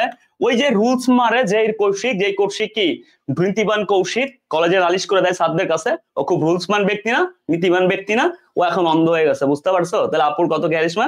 ওকে, তাহলে নিপার প্রেমে কি? প্রেমে অন্ধ নীতিবান কৌশিক, বুঝেছো? ওকে, যে কৌশিক সারা জীবন নালিশ করে আসছো, কার সাথে কথা বললে কলেজে সেই এখন অন্ধ হয়ে গেছে। তো নিয়সিদ্ধি কি? নিয়ম, পথে কি? পদ্ধতি, রতে কি? রীতি, পরাফতে প্রক্রিয়া, অন্ধ অর্থে আইন, নীতিবান মানে কি? নীতিবান মানে নীতি, কৌশিক মানে কৌশল। নিপার প্রেমে অন্ধ নীতিবান কৌশিক, স্থায়ী পরিকল্পনা। বিশ্বাস করো এর বাইরে একটা কোশ্চেন যাবে ইনশাআল্লাহ, এর বাইরে একটা কোশ্চেনও যাবে, এখান থেকে 100% থাকবে ইনশাআল্লাহ। আর একাত্মক পরিকল্পনা কি কি বলে দিচ্ছি, বাট এই এক সাইড মুখস্থ করো, তুমি একদম 100 পারবে, কারণ এগুলো বাদে একাত্মক। ওকে, আর লক্ষ্য যেগুলো পারো কোনো সময়, একাত্মক কর্মসূচি আছে, প্রক্রিয়া আছে, ওকে সরি কর্মসূচি আছে, তারপরে যে কোনো কি আছে, একটা প্রকল্প আছে, বিশদ প্রকল্প আছে। ওকে, এগুলো হচ্ছে একাত্মক। এই দেখো এই দেওয়া আছে একাত্মক, কর্মসূচি, প্রকল্প, বিশদ পরিকল্পনা, এই বাজেট, এই একাত্মক। ওকে, ক্লিয়ার? আর বাজেট কাকে বলে? পরিকল্পনা সংখ্যাত্মক প্রকাশ, আমরা জানি। ওকে, তাহলে ভাই এই যে কঠিন কিছু না, আরে এর থেকে তো তুমি বড়টা মুখস্থ করছো, তোমার এগুলো প্যারা নেই, এখন পারো ইনশাল্লাহ। লক্ষ্য কি? দেখো উদ্দেশ্য, সামনে যাবো, মিশন, সময় লক্ষ্য, কার্যমান, কার্য হলো কোটা। এটা ভেরি ইম্পর্টেন্ট। অনেকে কিন্তু এই কোটাকে ধরে দেয় একটা স্থায়ী পরিকল্পনা, ভাই এটা তো, বা ধরে দেয় একটা একাত্মক পরিকল্পনা। কেন জানো? কারণ কোটা তো একটা, ভাই একটা টার্গেট করে দেওয়া হয়, ভাইয়া কোটা তো একটা মানে লেভেল মানুষকে দেওয়া হয়, বা কোটা তো একটা জাতিকে দেওয়া হয়, বা একটা সিচুয়েশনে দেওয়া হয়। ওকে, এই জন্য মানুষ কিন্তু এটাকে কি ধরে, একাত্মক ধরে ফেলে, কিন্তু ভাই এটা একটা লক্ষ্য, ঠিক আছে ভাই, মাথায় রাখবে। হ্যাঁ, আর বাকি সবগুলো লাস্টে কিন্তু মিশন একটা লক্ষ্য লক্ষ্য ভাব, উদ্দেশ্য একটা লক্ষ্য লক্ষ্য ভাব, তারপরে কি উদ্দেশ্য, সময় লক্ষ্য, কার্য লক্ষ্য দেওয়া আছে। তাই এই জায়গাটা থেকে এই একটা আইটেম মনে রাখবা, আর বাকি তুমি পারবা ইনশাল্লাহ, এটা আমার বিশ্বাস। বাকিটা তোমাকে যেভাবে পড়াইছি শর্ট টেকনিকে পারবে। সংগঠন প্রক্রিয়া পদক্ষেপ কোনটি? হ্যাঁ, খুব মন দিয়ে শোনো। প্রথমে কি কার্যকরী শনাক্তকরণ, পরীক্ষার প্রশ্ন হবে এখান থেকে সংগঠন প্রক্রিয়া ধাপ 9 কোনটি 1 নম্বরে। 2 নম্বরে প্রশ্ন হবে 1 নম্বর ধাপ কোনটি, দ্বিতীয় ধাপ কোনটি, শেষ ধাপ কোনটি। ওকে ভাই, এরকম প্রশ্ন হবে। তাহলে কার শনাক্তকরণ, ওকে কার শনাক্ত করছি, দায়িত্ব কর্তৃক সংজ্ঞায়িতকরণ, অর্পণ। ওকে, লাস্টের পারস্পরিক সম্পর্ক, এটা সব থেকে বেশি আসে। এটাও আসে দায়িত্ব অর্পণ কততম ধাপ। এই অর্পণ আর সংজ্ঞায়িত মানে কি, পার্সন সিলেক্ট করা, ঠিক আছে, সংজ্ঞা করা। আর এক একজনের থেকে হ্যান্ড ওভার করা কে বলে, হ্যান্ড ওভার করা কে বলে কি, অর্পণ। তো এটা ভেরি ইম্পর্টেন্ট ভাই। একটা হচ্ছে কি অর্পণ সংজ্ঞায়িতকরণ, যে আমি এই কাজগুলো ভাগ করব, আর একটা কি ব্যক্তিগুলোর উপর অর্পণ করলাম। ওকে, তার মানে প্রথমে কি একটা কাজ সিলেক্ট করছি, ওকে, এটা একটা আমার কাজ, এটাকে আমি বিভিন্ন ভাগে ভাগ করলাম, 4 ভাগে ভাগ করলাম, 4 জন ব্যক্তির হাতে হ্যান্ড ওভার করলাম, এটা অর্পণ। লাস্টে কি 7 জনের মধ্যে একটা সম্পর্ক স্থাপন হলে কাজটা দ্রুত আগাবে, দ্যাটস মিন সংজ্ঞায়িতকরণ থেকে সম্পর্ক প্রতিষ্ঠা সবার মধ্যে, ঠিক আছে ভাইয়া। ওকে, তাহলে সংগঠন প্রক্রিয়ার পদক্ষেপ আশা করি বুঝছো। কি কি কোশ্চেন আসবে তাও ক্লিয়ার। ভাইয়া সংগঠন নীতিমালা দেখো, এটা একটু দেখে রাখবা। কি এখানে দেখো তো কি লেখা আছে, আমি নাই বলি। ওকে, হ্যাঁ, তাহলে গ্রামে মাঝে মাঝে দেখবা এটা হচ্ছে একটা ভাইরাল কিছু গল্প হয়, বলে না অমুক দাদার গল্প, অমুক দাদির গল্প, অমুক হচ্ছে কি বলে, অমুক হচ্ছে কি বলে জানো, শিষ্যর গল্প, তারপর অমুক বাবার গল্প, আর অমুক কবিরাজের গল্প। তো এখন থেকে তোমরা কি বলবে, তোমরা যেই জোকস গুলা শুনে না, সব জোক গুলা কার, হ্যাঁ এই যে, ঠিক আছে ভাইয়া, জোকস মানে একটা জোক শোনানো হয়েছে তোমাদেরকে, এখন ওই জোকসটা কার জোকস, তো উনার জোকস, ঠিক আছে ভাইয়া। তাহলে উনি জোকসে কি বলছেন, উনি সুন্দর একটা জোক বলছেন। জোকসে বলছেন আদেশ রক্ষ নীতি, নীতি হচ্ছে নিয়ন্ত্রণ, জাস্ট প্রত্যেকটা ওয়ার্ড শ্রম, বো বো বো বো বো বো মিন্স ভো, ওকে, ভারসাম্য, রস্যতে উদ্দেশ্য, দায়িত্ব, ওকে, তার জোড়াময় শিকল, কতে কর্তৃত্ব, সাথে সমন্বয়, প্রত্যেকটা খালি ওয়ার্ড মিলাই দেবার কিছু লাগবে না, ঠিক আছে। তাহলে দেখছো কত ক্ষমতা, আলহামদুলিল্লাহ। হ্যাঁ, তিনের আনিশার কত ক্ষমতা, তিনি হচ্ছে আমাদের আনিশা ম্যাডামের 1 2 3 4 5 6 7 8 9 10 11 12টা, আপনাকে 12টা নীতি একদম ঠুটস্থ করাই ফেলছে ইনশাআল্লাহ। পরের পরীক্ষা কেমনে পারবো ভাই, পারা লাগবে না। তুমি হচ্ছে এই যে মনে রাখবে, একটা জোকস বলেছেন আমাদের আনিশা, তো আপু, ঠিক আছে, সম্মানিত পার্সন, তাকে বসাই দিবা মনে মনে, দেখবা কোন ওয়ার্ড মেলেন, অ্যান্সার শেষ। ওকে ভাই, কোনো কথা হবে না, হ্যাঁ, কোন ওয়ার্ড মেলেন এটা অ্যান্সার শেষ। ওকে, ইনশাল্লাহ পারবা। আর ওখানে 4টা অপশন থাকবে, তো 4টা অপশন যখন থাকবে টেকনিকটা মনে রাখবা, মিলাবা যে 4টা অপশনের মধ্যে কোনটা টেকনিক্যাল ওয়ার্ডের সাথে মেলে না, হয়ে গেল। তোমাকে ধরবে কি ইনশাল্লাহ, আর কেউ ধরতে পারবে না। কর্মী সংস্থান প্রক্রিয়া কি, সংস্থান মানে কি, একটা কর্মীকে প্রথমে সংগ্রহ করতে হবে, দেন তার থেকে বাছাই টাছাই করে একদম শেষ পর্যন্ত, সংস্থান মানে শূন্য থেকে তাকে একদম শেষ পর্যন্ত রিক্রুট করা।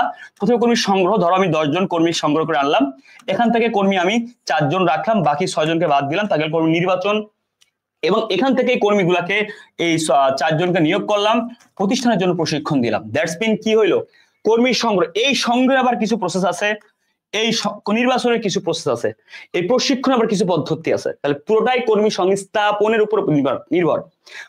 পরীক্ষা প্রশ্ন আসবে, কর্মী সংস্থানের প্রথম ধাপ কি, কর্মী সংগ্রহ। আর কর্মী সংগ্রহটা পজিটিভ ভাইব ক্রিয়েট করে, কর্মী বেশি আসেন। কর্মী নির্বাচন নেগেটিভ ভাইব ক্রিয়েট করে। তাহলে পরীক্ষায় প্রশ্ন হবে, আমি বারবার বলতেছি কিন্তু চিল্লায়ে, পরীক্ষায় কিন্তু এই ধরনের প্রশ্ন হবে, কর্মী সংস্থানের প্রথম ধাপ কি, তাহলে এই কর্মী সংস্থানের প্রথম ধাপ কি, কর্মী সংগ্রহ।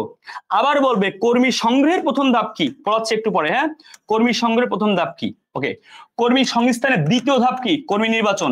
আবার এটা বলতে পারে কর্মী নির্বাচনের কি প্রথম ধাপ কোনটি, বুঝেছো, ক্লিয়ার ভাইয়া। কর্মী সংস্থানের শেষ ধাপ কোনটি, প্রশিক্ষণ। ওকে, তাহলে প্রথম দ্বিতীয় শেষ পরীক্ষা আসবে, প্রথম দ্বিতীয় শেষ পরীক্ষা আসবে।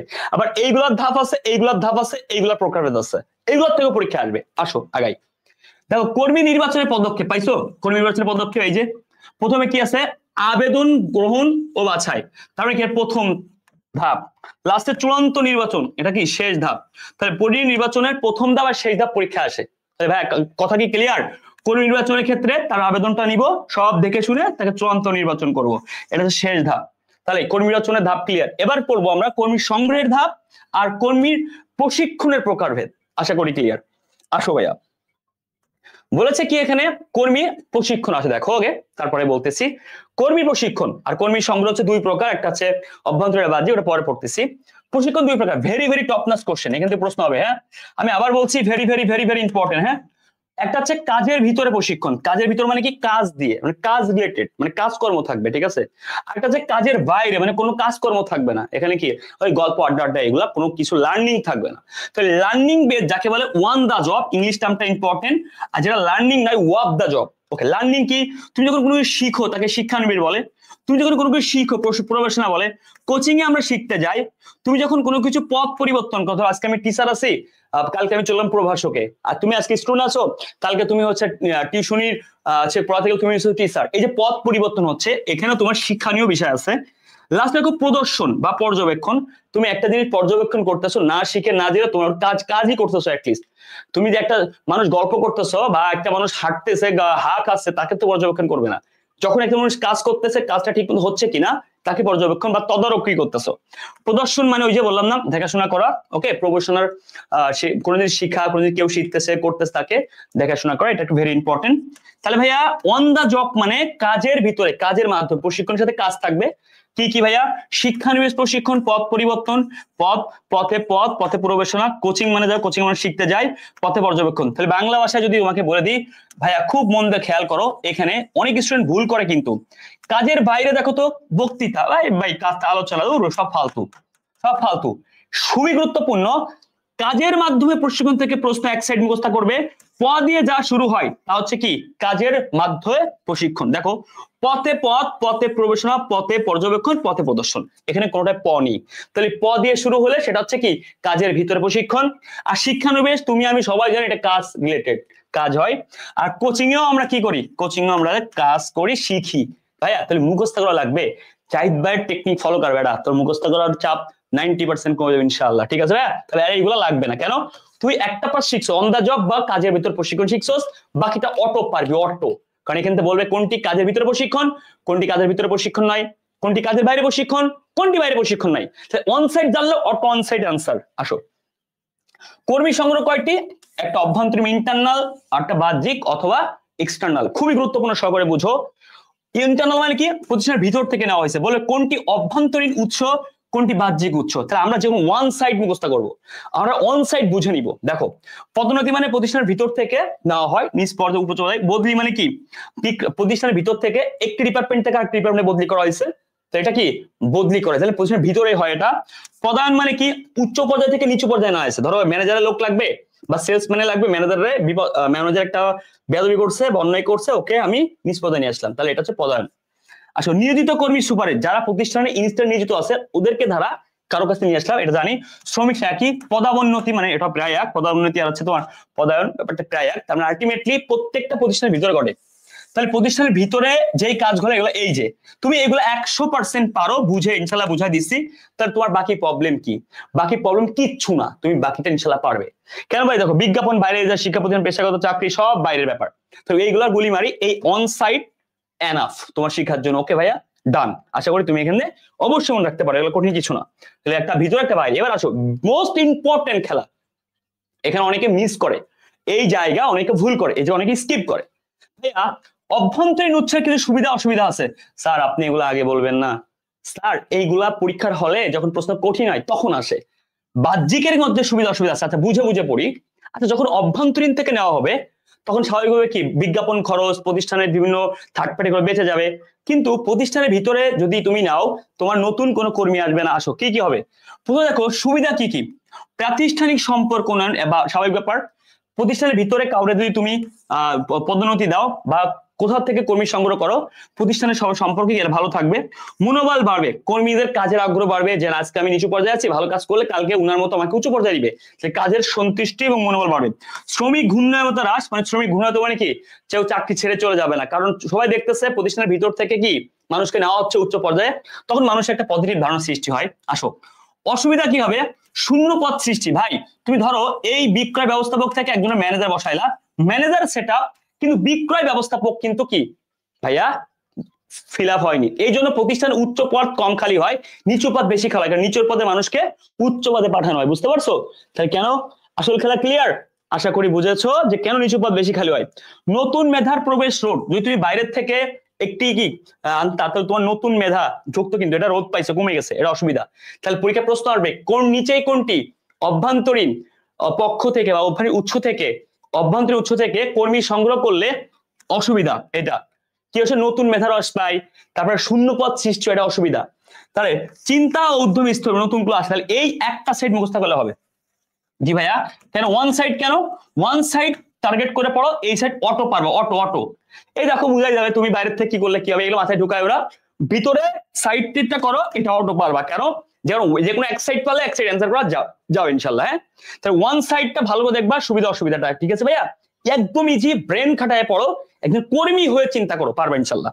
আসো, বলেছে নেতার গুণাবলী কি? হ্যাঁ, নেতার গুণাবলী ক্ষেত্রে ব্যক্তিগত, ভাইয়া খুবই গুরুত্বপূর্ণ। কি প্রশ্ন হয়, প্রশ্নের প্যাটার্নটা বুঝো আগে। হ্যাঁ, প্রশ্নের প্যাটার্নটা হবে যে সামাজিক নৈপুণ্যতা নেতার কোন ধরনের গুণাবলী, বুদ্ধিমত্তা নেতার কোন ধরনের গুণাবলী। কারণ নেতার এই গুণাবলীর মধ্যে উদাহরণ দিয়ে বলবে এটি কোন ধরনের গুণাবলী।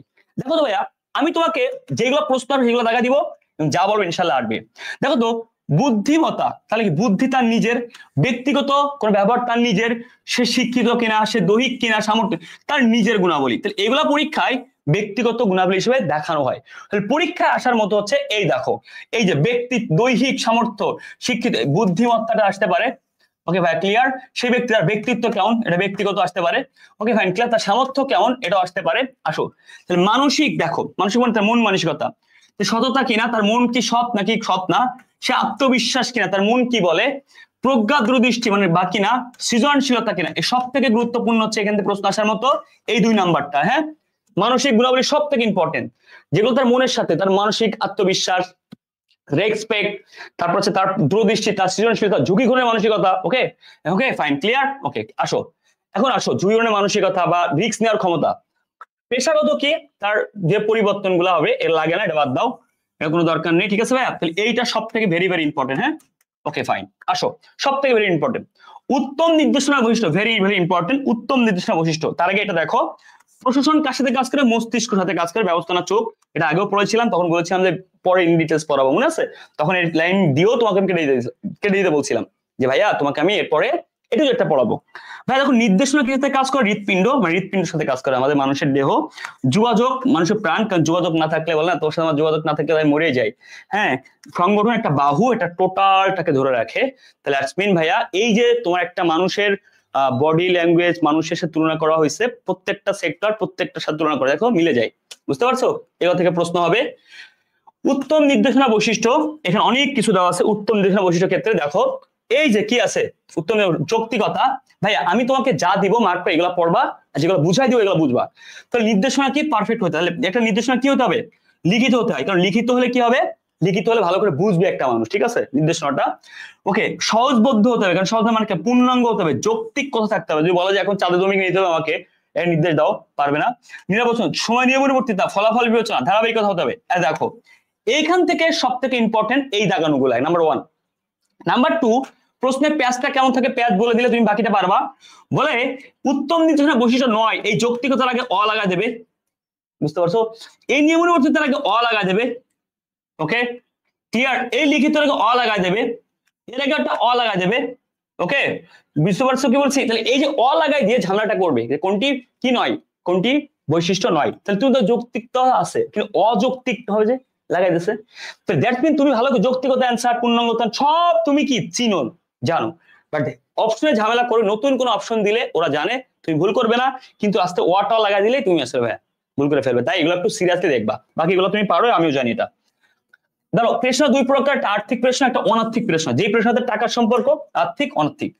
এই পাশটা আমি পড়বো না, তাহলে যে কোনো এক পাশ পড়বো, মুখস্থ করবো না, শেষ। কিভাবে, টেকনিকটা খেয়াল করো। আর্থিক মানে টাকা জড়িত, বেতনের সাথে টাকা জড়িত, মুনাফা মানে টাকা জড়িত, বোনাস মানে টাকা জড়িত। এমনি আর্থিক বলা আছে। অগ্রিম মানে কি, অগ্রিম বেতন বা টাকা নিবে।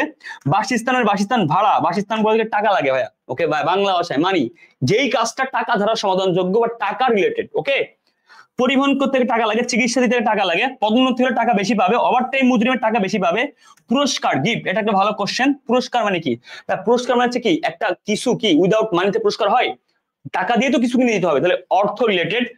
বিমা টাকা রিলেটেড, ভাতা রেশন, প্রত্যেকটা জিনিসের সাথে মানি রিলেটেড তাকে বলে আর্থিক পেশনা। ভাই মর্যাদা টাকা দিয়ে কিনা যায় না, নিরাপত্তা টাকা দিয়ে কিনা যায় না, সেফটি কথা, সুষ্ঠু কার্বন কোনো টাকা দিয়ে কিনা যায় না। তাহলে তোমাকে কি আমার আর বোঝানো লাগবে এখানে আর্থিক প্রেষণা বলতে কি বোঝায়? আশা করি আর লাগবে না। তাহলে আর্থিক প্রেষণা কি, এটা অ্যাটলিস্ট আর কি লাগবে না। এরপরে আসো আরো অনেকগুলো শিখবো ইনশাল্লাহ আমরা। হ্যাঁ, তাহলে আর্থিক প্রেশার, টাকা পয়সা রিলেটেড। আসো ভাই, তাহলে প্রশ্ন কি কি হয়, ভেরি ইম্পর্টেন্ট কোশ্চেন। কোনগুলো সব থেকে বেশি প্রশ্ন হয় তুমি ভালো করে একটু মার্ক করে নিতে পারো। প্রশ্ন হবে এখান থেকে বোনাস, ওকে ফাইন, তারপরে তোমার কি আছে অগ্রিম, তারপরে কি আছে তোমার পরিবহন সুবিধা আছে, দেন হচ্ছে রেশন আছে, পুরস্কার আছে, ওকে পদোন্নতি, ওকে এইগুলো সব থেকে বেশি প্রশ্নের সাথে রিলেটেড। ওকে ভাইয়া, মানে অপশনে উদাহরণে দেখা যায়। হ্যাঁ, কিসে দেখা যায়, উদাহরণে দেখা যায়, বুঝতে পারছো। আসো এবার আসো ভাইয়া, এই যে যে একটা সেট আপ দেখতেছো, এখান থেকে একটা প্রশ্ন আসার তুখর সম্ভাবনা আছে। তো তুমি এগুলাকে একটু কিভাবে জানবে আমি সবকিছু দেখাচ্ছি, এবং আরো কিছু তথ্যের পরে আছে। নিড থিওরি মানে কি, চাহিদা শোধন তত্ত্ব, আব্রাহাম মাসলো, এটা তোমরা সবাই জানো। ধাপ হচ্ছে 5টি, ইন ডিটেইলস পড়বো। টু ফ্যাক্টর মানে দ্বি উপাদান তথ্যের জনক হচ্ছে ফেডারিক হার্জাবাগ, মনে এইভাবে রাখবা। ফেডারিক একটা নাম, হার্জাবাগ একটা নাম, এটা দুই ভাই মিলে একজনের নাম হইছে ফেডারিক হার্জাবাগ। দুই ভাই মিন্স টু ফ্যাক্টর। এক্স তত্ত্ব, ওয়াই তত্ত্ব ডগলাস ম্যাকগ্রেগার। ডগলাস ম্যাকগ্রেগার কি এক্স এবং ওয়াই, এক্স হচ্ছে নেগেটিভ, ওয়াই পজিটিভ। জেড তত্ত্ব কি উইলিয়াম উচি, এগুলো পরীক্ষা আসার মতো। ইকুইটি তত্ত্ব কি জেড স্টার্সে অ্যাডাম। এক্সপেকটেশন তত্ত্ব কি ভিক্টর ব্রুম, সম্ভবত ইআরজি কেল্টার অ্যালডারফি। ওকে, আচ্ছা এই ইআরজি কে আপনি মনে রাখবে খুব ভালো, আমি একটু পর তোমাকে শিখাচ্ছি। Acquired need theory MC McClelland. তো এই যে এগুলো আছে ভাইয়া তোর কাছে রিকোয়েস্ট, তুই একটু ভালো করে মুখস্থ কর। আমার অনেক কষ্ট হয়েছে এগুলো মুখস্থ করতে, আমি কেমনে কেমনে যে মুখস্থ করছি আল্লাহ জানে। কিছু কিছু আছে টেকনিক থাকে না, আর থাকলে আমি ট্রাই করিনি। তুমি এগুলো একটু ভালো করে পড়ো, একটু কষ্ট করে। হ্যাঁ, ইনশাল্লাহ তোমার মনে থাকলে ভালো হবে ইনশাল্লাহ। দেখো চাহিদা শোধন তথ্য থেকে টপ নাস কোশ্চেন নাম্বার 1, টাইপ নাম্বার 1 এর কোশ্চেন আসে নিচে কততম ধাপ, তাহলে কত ধাপ থেকে প্রশ্ন আসে, বা থাকে ধাপ 9 কোনটি। ওকে, এরকম প্রশ্ন আসে 2 নাম্বার। তাই এবার সে 1 নাম্বার স্টেপে প্রশ্ন আসে নিচে করে ধাপ 9 এবং কোনটি কি নয়, এটা কোনটি কি কততম ধাপ। তাহলে বলবে যে ভাইয়া চতুর্থ ধাপ কোনটি, পঞ্চম ধাপ কোনটি, দ্বিতীয় ধাপ কোনটি, বা ধাপ 9 কোনটি। 2 নাম্বার প্রশ্ন যারা অনেকে যারা জানে না, প্রশ্ন বলবে যে ভাইয়া নিরাপত্তা বা সুন্দর পরিবেশ কোন কোন স্টেপে যায়, তার স্নেহ ভালোবাসা তার কোন স্তরের পড়ে। ওকে, অহংকার বোধ বা রাজ সাহিত্য কোন স্তরে পড়ে। তাহলে ভাইয়া এখান থেকে প্রশ্ন প্যাটার্ন নাম্বার 1, জৈবিক চাহিদা। একটা মানুষ সে হচ্ছে কি হয়েছে জানো, এক রাজার মেয়েকে কি পছন্দ করে ফেলছে, আমার এক বন্ধু, সে বলছে দেখেন আপনার মেয়েকে চাই, আমি আর কিচ্ছু চাই না পৃথিবীর, এটা আমার জৈবিক নিড হয়ে গেছে, এটা আমার মানে সাধারণ নিড হয়ে গেছে, এটাকে বোঝাচ্ছে আর কি, মানে আমাদের প্রাপ্য হয়ে গেছে। তাহলে দেন বলছে আর কিছু লাগবে না ভাইয়া, ওকে তাহলে আমার জীবন জোগাড় চালিকার জন্য একটা হলাবে। এবারে বলছে আচ্ছা ঠিক আছে 1 মাস পরে তাহলে তোমার আপনার তো বাসাটা খালি পড়ে আছে, তাহলে ওই বাসার ছাদে একটু আমার থাকতে দেন।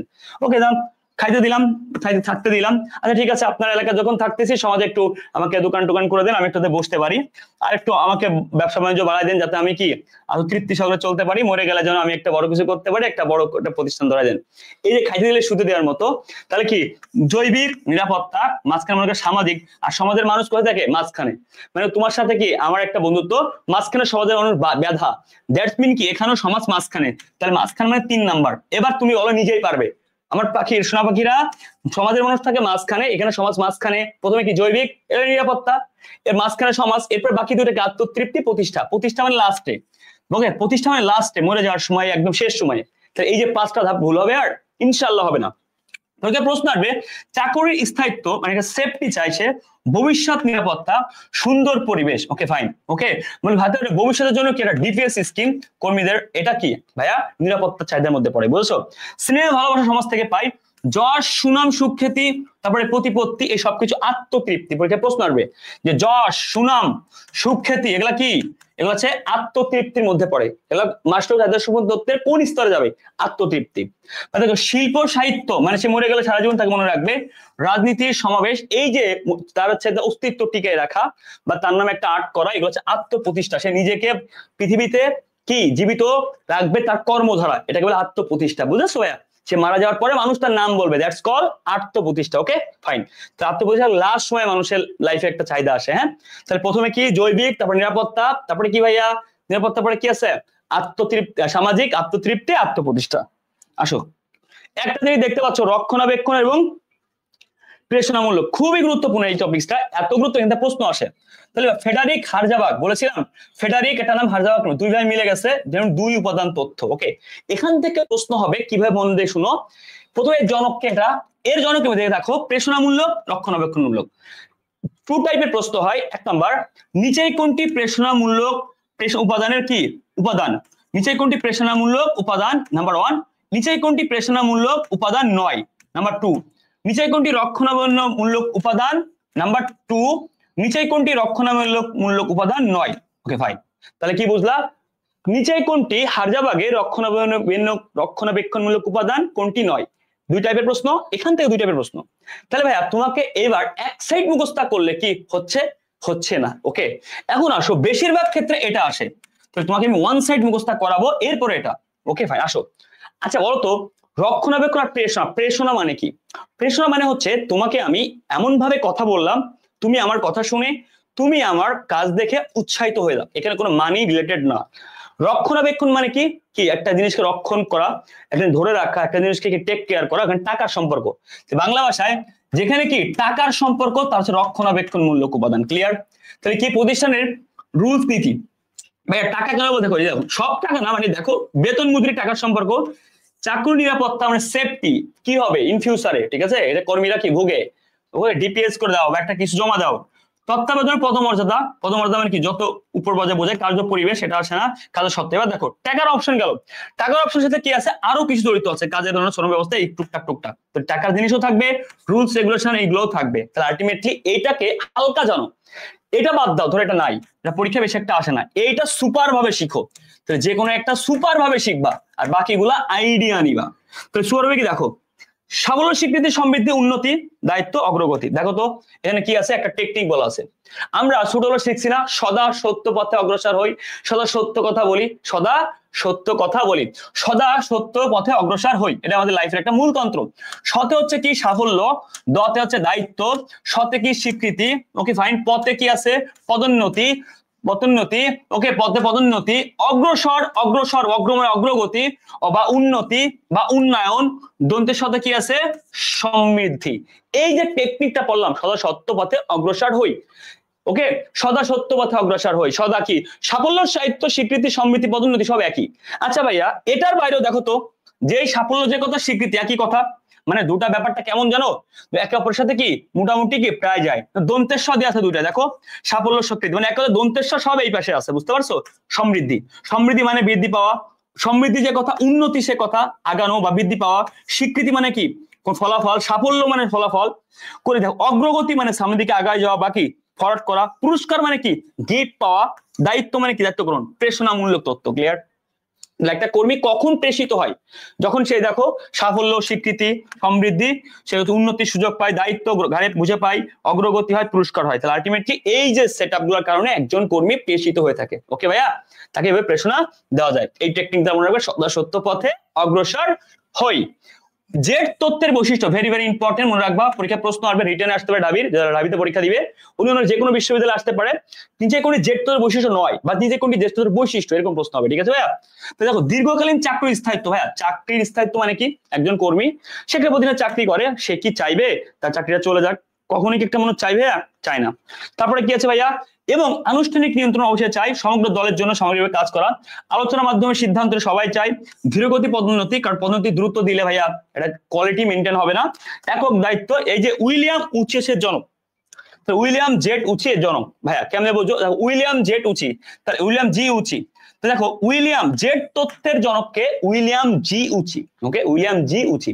তাহলে জি আর জেড প্রায় কথাটা শুনতে এক, উইলিয়াম জেড উচি, উইলিয়াম কি জেড উচি, তার মানে আলটিমেটলি ভাইয়া নাম প্রায় জি যে এক দো শুনে যায়, তাই আমি বলবো এভাবেই তুমি মনে রাখবে। ঠিক আছে?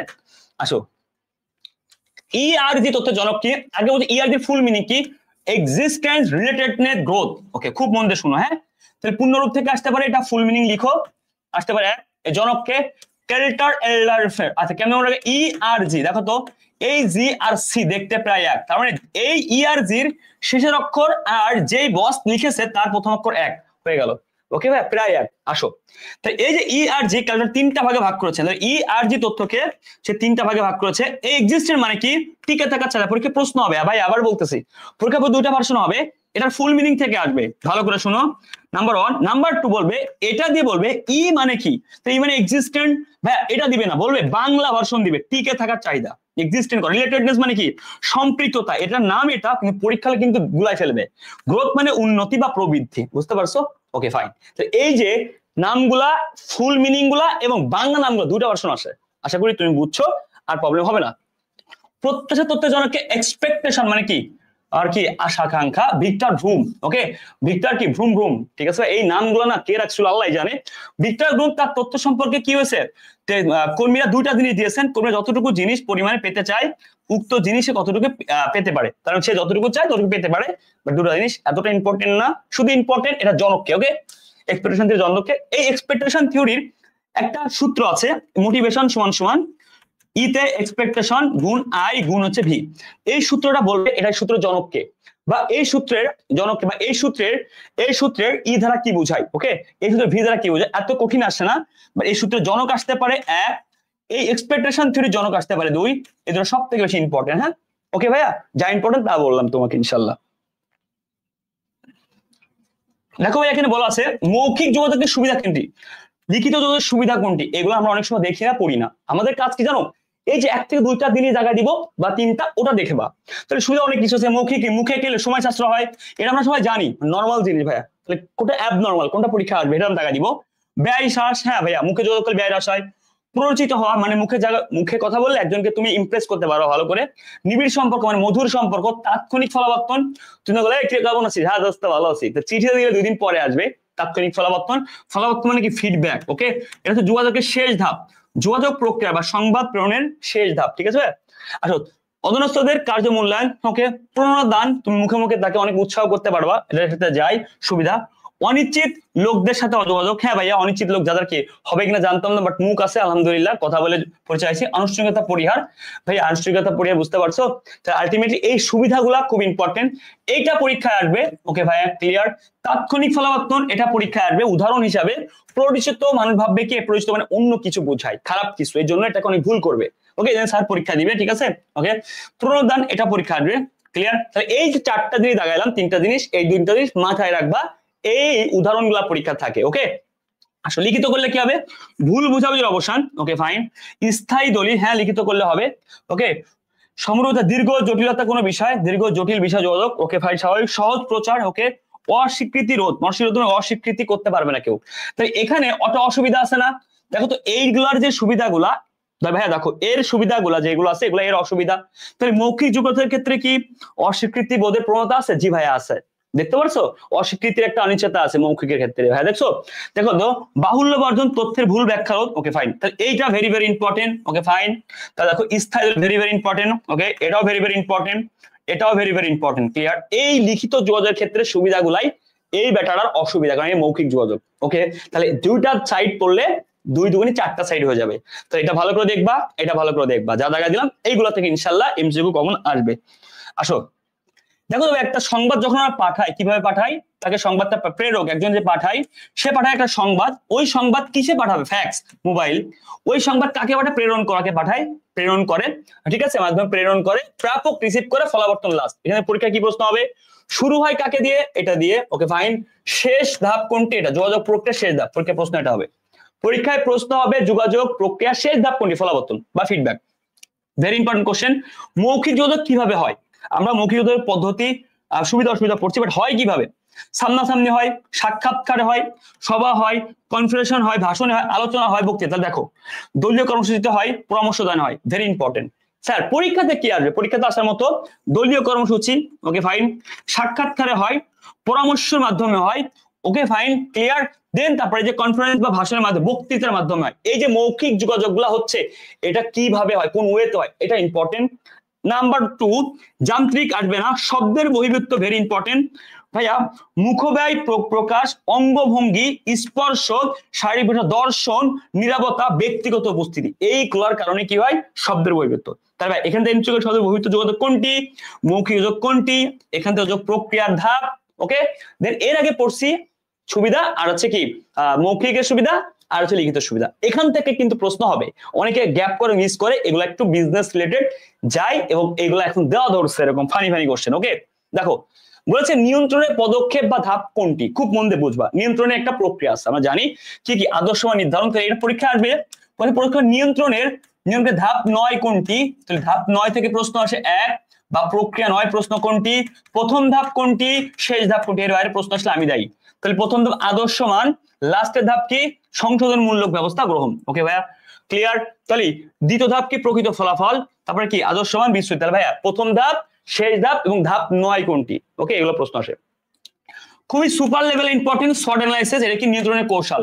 নিয়ন্ত্রণের সব থেকে আধুনিক কৌশল কোনটি? Short analysis. এবং মনে রাখবা যেহেতু আধুনিক সেহেতু এটা হচ্ছে জটিল, বুঝেছো, সব থেকে জটিল। ওকে, আসো শর্টের ক্ষেত্রে ভেরি ইম্পর্টেন্ট, এটা রিটেনও আসতে পারে, তোমার ঢাকা বিশ্ববিদ্যালয়ের পরীক্ষা দিবা, এছাড়া তোমাদের হচ্ছে যে কোনো পাবলিক বিশ্ববিদ্যালয় এমসিকিউতে আসতে পারে 3, 4 থেকে 5 রকম এখান থেকে এমসিকিউ আসে। প্রথমে শর্টের কি ফুল মিনিং, শর্টের ফুল মিনিং কি? এসে কি হবে ভাইয়া? এসে হচ্ছে কি বলতো ভাইয়া? স্ট্রেংথ, উইকনেস, ওকে, উইকনেস।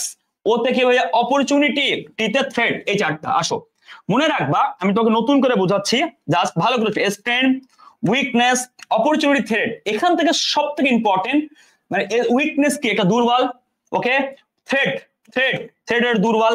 তাহলে এই দুটো হচ্ছে কি নেগেটিভ, নেগেটিভ। কারণ কি ভাইয়া? নেগেটিভ। কেন নেগেটিভ?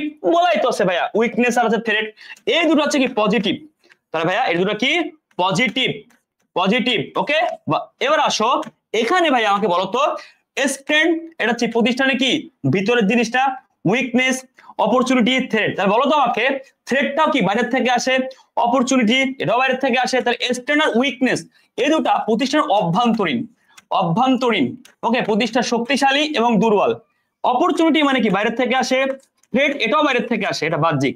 তাহলে পরীক্ষায় প্রশ্ন আসবে শর্টের ফুল মিনিং কি, তারপরে কি বাহ্যিক কোনটি কোনটি, দেন তোমার অভ্যন্তরীণ কোনটি কোনটি, নেগেটিভ কোনটি কোনটি, পজিটিভ কোনটি কোনটি। 4 প্রকার কোশ্চেন এখান থেকে হবে, ইনশাআল্লাহ কভার হয়ে গেল। ঠিক আছে ভাইয়া? আসো দেন বলেছে নিয়ন্ত্রণের আরো কিছু পদ্ধতি, কারণ নিয়ন্ত্রণের ক্ষেত্রে প্রশ্ন হবে কোনটি নিয়ন্ত্রণের কৌশল বা কোনটি নিয়ন্ত্রণের কৌশল নয়। ওকে ভাইয়া? তাহলে এর আগে পড়ছিলাম প্রক্রিয়া, এবার কৌশল। তাহলে কৌশলের ক্ষেত্রে শর্ট পড়ছি, Gantt chart very very important পরীক্ষা থাকে। ওকে, ব্যক্তিগত পর্যবেক্ষণ very very important, budget very very important, PART PERT very very important. Okay ভাইয়া? MBO management by objective very very important. Okay, বিনিয়োগের উপর প্রাপ্তি, এগুলো একটু কম দেখা যায়। এই যে আইটেম গুলো দেখালাম 100% এর মধ্যে থাকবে। প্রতিবেদন বিশ্লেষণ আছে, এটা ভাইয়া বিশ্বাস কর এই নিয়ন্ত্রণের এমন একটা ব্যাপার এখান থেকে আসে, বুঝতে পারছো? তাহলে পরীক্ষা কি প্রশ্ন হবে? নিচেই কোনটি নিয়ন্ত্রণ আধুনিকরণ নয় বলে? কারণ এখানে যদি একাধিক ইম্পর্টেন্ট গুলো লাগাইছি তাহলে এখান থেকে 9 দেওয়ার সম্ভাবনা বেশি। ওকে ভাইয়া? 9 দেওয়ার সম্ভাবনা কি বেশি, বুঝতে পারছো? তাহলে গ্রান্ড চার্ট, MBO, পর্যবেক্ষণ, বাজার নিয়ন্ত্রণ, পার্ট, শর্ট, এগুলো সব থেকে বেশি আসে। ওকে, সংক্ষিপ্ত বিশ্লেষণ এটাও আসে, বিশ্বাস করো। তাহলে 9 প্রশ্ন আসবে, বুঝতে পারছো? আসবে কোনটি 9, আশা করি তুমি বুঝছো। ওকে, এই হচ্ছে তোমাদের ম্যানেজমেন্ট সেকেন্ড পত্রে A to Z কভার হলো। এই ম্যানেজমেন্ট সেকেন্ড পত্র থেকে আমি টোটালি ট্রাই করছি তোমাকে হচ্ছে যেই টপিক গুলা কি আছে, তোমার একটু থিওরিটিক্যাল কোশ্চেন আছে, যে টপিকগুলো একটু মুখস্থ করতে হবে, যেগুলো একটু তথ্য রিলেটেড, হ্যাঁ টিতে তথ্য রিলেটেড, যেগুলো আছে একটু কি তোমার টেকনিক্যালি মনে রাখা যায়, বৈশিষ্ট্য, সবগুলাকে আমি একটা জায়গায় আনছি। এরপর কিছু কিছু কোশ্চেন মিস্টেক যেতে পারে টপিক, তোমরা অবশ্যই কিছু মনে করবে না। তোমাদের সবাই অনেক দোয়া। তোমরা এই ক্লাসটা যারা করেছো অবশ্যই আমাকে জানিও কারা শেষ পর্যন্ত করেছো, এবং তোমাদের কেমন লাগছে ক্লাসটা জানিও, আমার পরিশ্রমের মূল্য তোমার কাছে হয়েছে কিনা। এবং অবশ্যই কোথাও চান্স পাবা বা যেখানে চান্স পাবা দোয়া করো আমার জন্য। আর তোমাদের একটু বলি, ম্যানেজমেন্ট সাবজেক্টটিকে ভালো একটি মার্ক পাওয়া যায়, ভালো কিছু করা যায়। আর অবশ্যই ম্যানেজমেন্ট পড়ার একটি স্টাইল 3টা ভাগে ভাগ করে নেবে। একটি ভাগ বইয়ের যা আছে তথ্যগুলা, দ্বিতীয় ভাগ হচ্ছে তোমার মুখস্থ পাঠটা, তৃতীয় ভাগ হচ্ছে তোমার কিছু জিনিস আছে ব্রেন দিয়ে বুঝে নিতে হয়। এই টপিকগুলোকে ভাগ করে করে পড়লে তোর ম্যানেজমেন্টটা ভালো কিছু করা সম্ভব, আমি আশা করি। সহজে অনেক দোয়া। তোমরা এই সেকেন্ড পেপারের শর্ট টেকনিক ক্লাসটা দারুণ এনজয় করেছো, আমি বিশ্বাস করি। ফার্স্ট পেপারটাও করেছো, এভাবে করে অ্যাকাউন্টিংটাও করবে। অ্যাকাউন্টিং ক্লাস সাথে থাকবে। যে কোনো বই বা কোর্স দিতে কোনো ফ্যামিলি সমস্যা হলে 01706082902 এই নম্বরে কল করবে। অ্যাডমিশনের একমাত্র আমরাই গুচ্ছ পর্যন্ত তোমাদের পাশে থাকি, ইনশাল্লাহ। যে কোনো হেল্প লাগলে আমাদের বলবে, any kind of book family সব আমাদের বলবে, তোমাদের বন্ধুদেরকে আমাদের ব্যাচ সাজেস্ট করবে ভালো লাগলে অবশ্যই। আর অবশ্যই তোমাদের অন্য কোনো টপিকে ক্লাস চাও জানাবে। তোমাদের অনেক দোয়া। 0706829 হোয়াটসঅ্যাপ করবে এই নম্বরে। সমস্যা হলে লাভ ইউ অল। অনেক ভালোবাসা তোমাদের জন্য। ইনশাল্লাহ তোমাদের মুখস্থ বিদ্যার টাইপের কোশ্চেন গুলাতে ম্যানেজমেন্ট রিলেটেড ইনশাল্লাহ আর তেমন কোনো প্রবলেম থাকবে না, থাকার কথা ছিল। ওকে, আমি মোটামুটি সবগুলো নিয়ে এসেছি। সো অনেক ভালোবাসা তোমাদের জন্য। দেখা হবে বিজয়ে। আর অবশ্যই কমেন্ট করে জানিও ক্লাস কেমন লাগছে। তোমরা সবাই নিজের খেয়াল রাখো, আব্বু আম্মুর খেয়াল কথা মতো চলবে, বাবা মার স্বপ্ন পূরণ করার ট্রাই করো। আর কোথা থেকে ক্লাস করছো এটা জানিও কমেন্টে তোমার মতামত। Love you all. আল্লাহ হাফেজ, আসসালামু আলাইকুম সবাইকে।